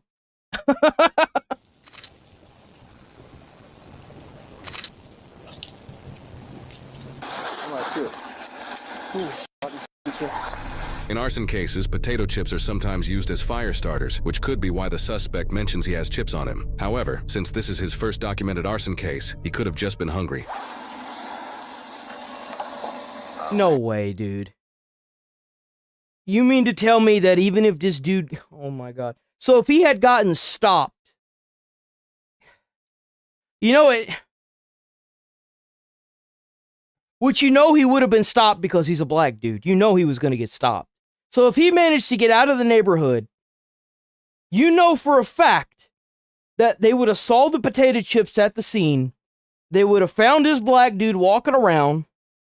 and they would have stopped him and he would have got caught anyway just for having the potato chips on him.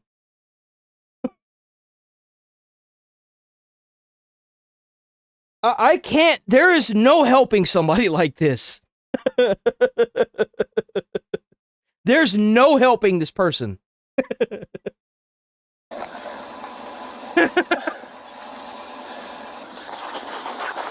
Anything else on you that you know about? Oh no. Blame the late. Oh, fuck, bro, I can't. Pulling off car fire. Get in there. We have an arson in the area.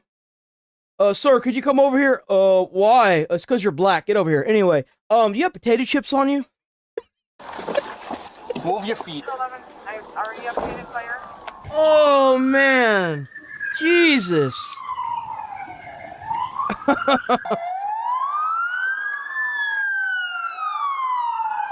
That's not an actual reason to pull somebody over. But you know that's the sorry-ass excuse a lot of these people give. In their head, anyway. They're not going to say it out loud, but... Oh, man. Fuck. Car that was moved. Damn, they got a big-ass property. It's all cemented, too. 211 That's a nice property. I bet they save so much money on cutting that grass, boy. Let me tell you. Start knocking and see if you can get people. Fucker lit himself on fire. All of a sudden, I'm in the vehicle. No, oh, that's his gas can. Yeah. Because he was right over there in front of the house, and he was on fire. Move your squad for fire. The dumb bitch set himself on fire. I got your guy. Okay. He lit himself on fire. He lit himself on fire? Yeah, he lit the car on fire. I was in the park, and I saw the car fire, and he was out in the front yard. This is what we gotta compete with, boys. See, the whole reason why they have to attack your character and who you are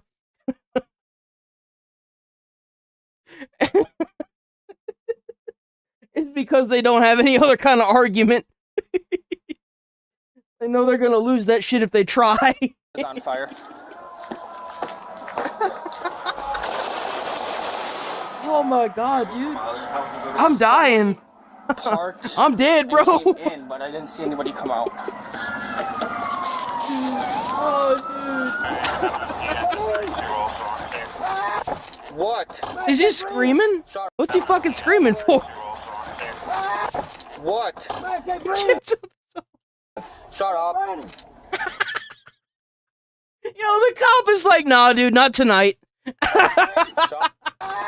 What? Oh, we need a dozen more cops just like this. I can't breathe. Shut up. I can't breathe, man.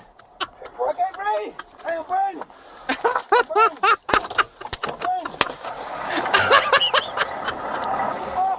Shut up. Oh, dude. You lit yourself on fire. Yeah. You dumbass motherfucker. Watch him. Oh my god, Somebody needs to check him out because he was on fire. Okay. Damn, bro, that car is gone. No, dude, they ain't no saving that car. That bitch is gone. That sucks so bad. Deal with that. He can wait. That was the captain. Deal with that. That's the captain. That's the captain. That's the captain of the fire team right there. Those are his guys. He can wait. Is that your Escalade? Red helmet is captain. White is higher above captain. Usually if you see white out on a fire scene, it's bad. If you see somebody sitting in a SUV that has fire marked on the side of it, typically that is the chief for the night or the day. So if you see that, it's bad. If you see an SUV rolling behind a fire truck, that means they're going to something real bad. It's going to be bad. Whatever it is, whether it's a fire or a mass casualty incident, it's going to be bad, or something that flipped over on the road. They usually end up tagging along to something that sounds really bad. Yeah. Okay, you got your ID, boss? I gotta go get out the house. Okay. Is that gas in it? Yep. You saw him? I didn't. Oh, I saw him on the front. His left leg was on fire. Bro's argument is as strong as the Lay's chips. Put two and two together, and he was fucking running. Oh. So I told him to stop. I pulled up, told him to stop, and he started. And then, yeah, because he was running. So I pulled up, hopped out, told him to stop, and he continued running. Took him down over there. Before hooked him up. Where's he at? Mine. Yeah, he's mine. After police spoke further with the victim who owns the Cadillac Escalade, he revealed his vehicle was worth approximately $40,000 and that he didn't give Man, anyone... he jumping himself. I'll be like, man, that car was like $100K, man.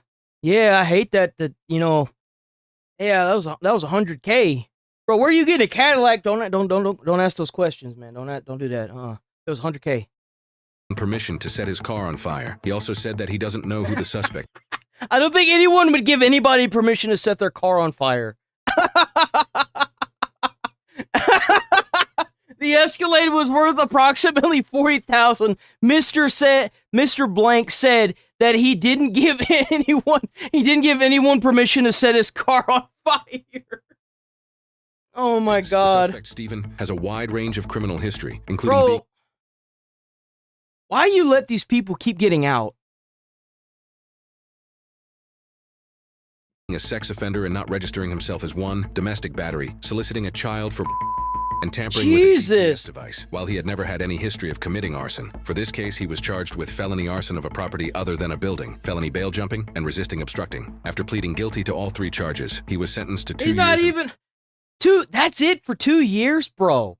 That's it?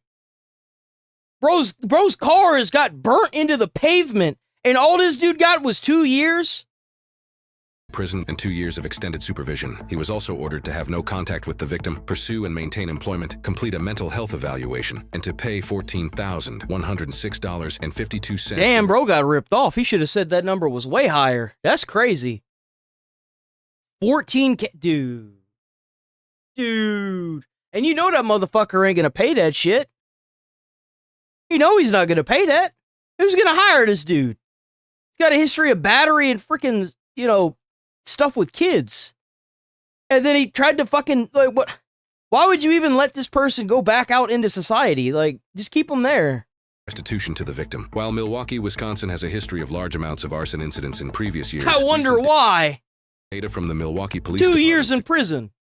Suggests arson-involved crimes are actually beginning to trend down, with a 41% decrease from 2025 to 2026. Throughout the past 10 years, police in Milwaukee and around the country have taken measures to help prevent and deal with arson cases, working closely with fire departments, partnering with federal departments like ATF, and increasing advertisements for the public to report suspicious activity are some of the many strategies police departments around the country have employed and continue to practice to deal with arson cases. This isn't rare in Milwaukee because over the past several years, the city has seen hundreds of arson incidents. They had 289 in 2020, 247 in 2020. I had an arson bug. We had to deal with an arson bug.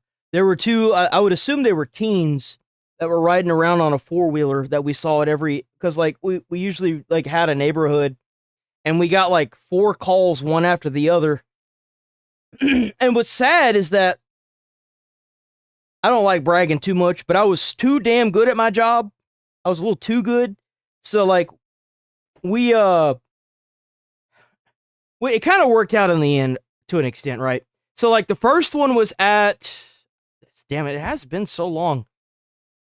I think the first one was at some kind of pipe. Another one was at a house. And then the one after that was at, like, the back part of a house, right? And when we caught that one, we ended up having to wait for a fire marshal to come in so they can do an investigation. And what sucks is that if I had taken longer with, like, some of the fire... then we wouldn't have gotten stuck there, but we were there for close to 3 hours waiting on the arson investigator to come in. We rolled up the fucking hoses, we had everything put away, and we was just chilling. We was just chilling on our phones in the truck waiting for the arson investigator. 1 to 55. Like it like if you can get past the claustrophobia and the darkness and the fear of fire, if you have any, it's literally one of the best jobs you will ever be a part of. Like, even the gratitude is amazing. It's an amazing job. It really It's is. still 200 in 2023. That's homes, cars, and neighborhoods left damaged, and first responders answering calls that should never have been made. Fighting arson is about strategy. Fast 911 responses, cameras that catch movement, and good investigation to catch patterns before another fire starts. So when the officer finds this suspect on the sidewalk in flames, that's strong evidence of something no arsonist probably thinks about. People start fires for a few reasons. Some are obsessed with flames, some are trying to hide something else, and some are chasing insurance money. And a lot of times it's just revenge turned violent. Fire doesn't stay where you put it because cars can explode, smoke spreads, and suddenly everyone nearby is in your mess. You don't get to start a fire, then act surprised when the heat comes back on you.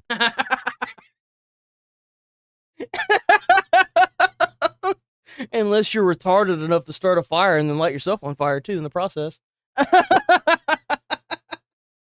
Oh, dude. Man, I gotta get up out of here. All right, boys, we rolling.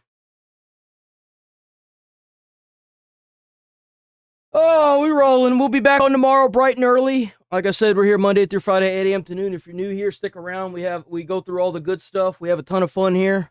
We make fun of people that are retarded. You know, all that good stuff. But we'll be back on tomorrow bright and early. Stay safe out there. Stay friendly. Thanks for watching. Thanks for being you. Try to put a smile on someone's face. You might change their whole day or their whole life. You never know. And I'll catch you boys tomorrow. Stay safe, stay friendly, and have fun. Not too much fun, though.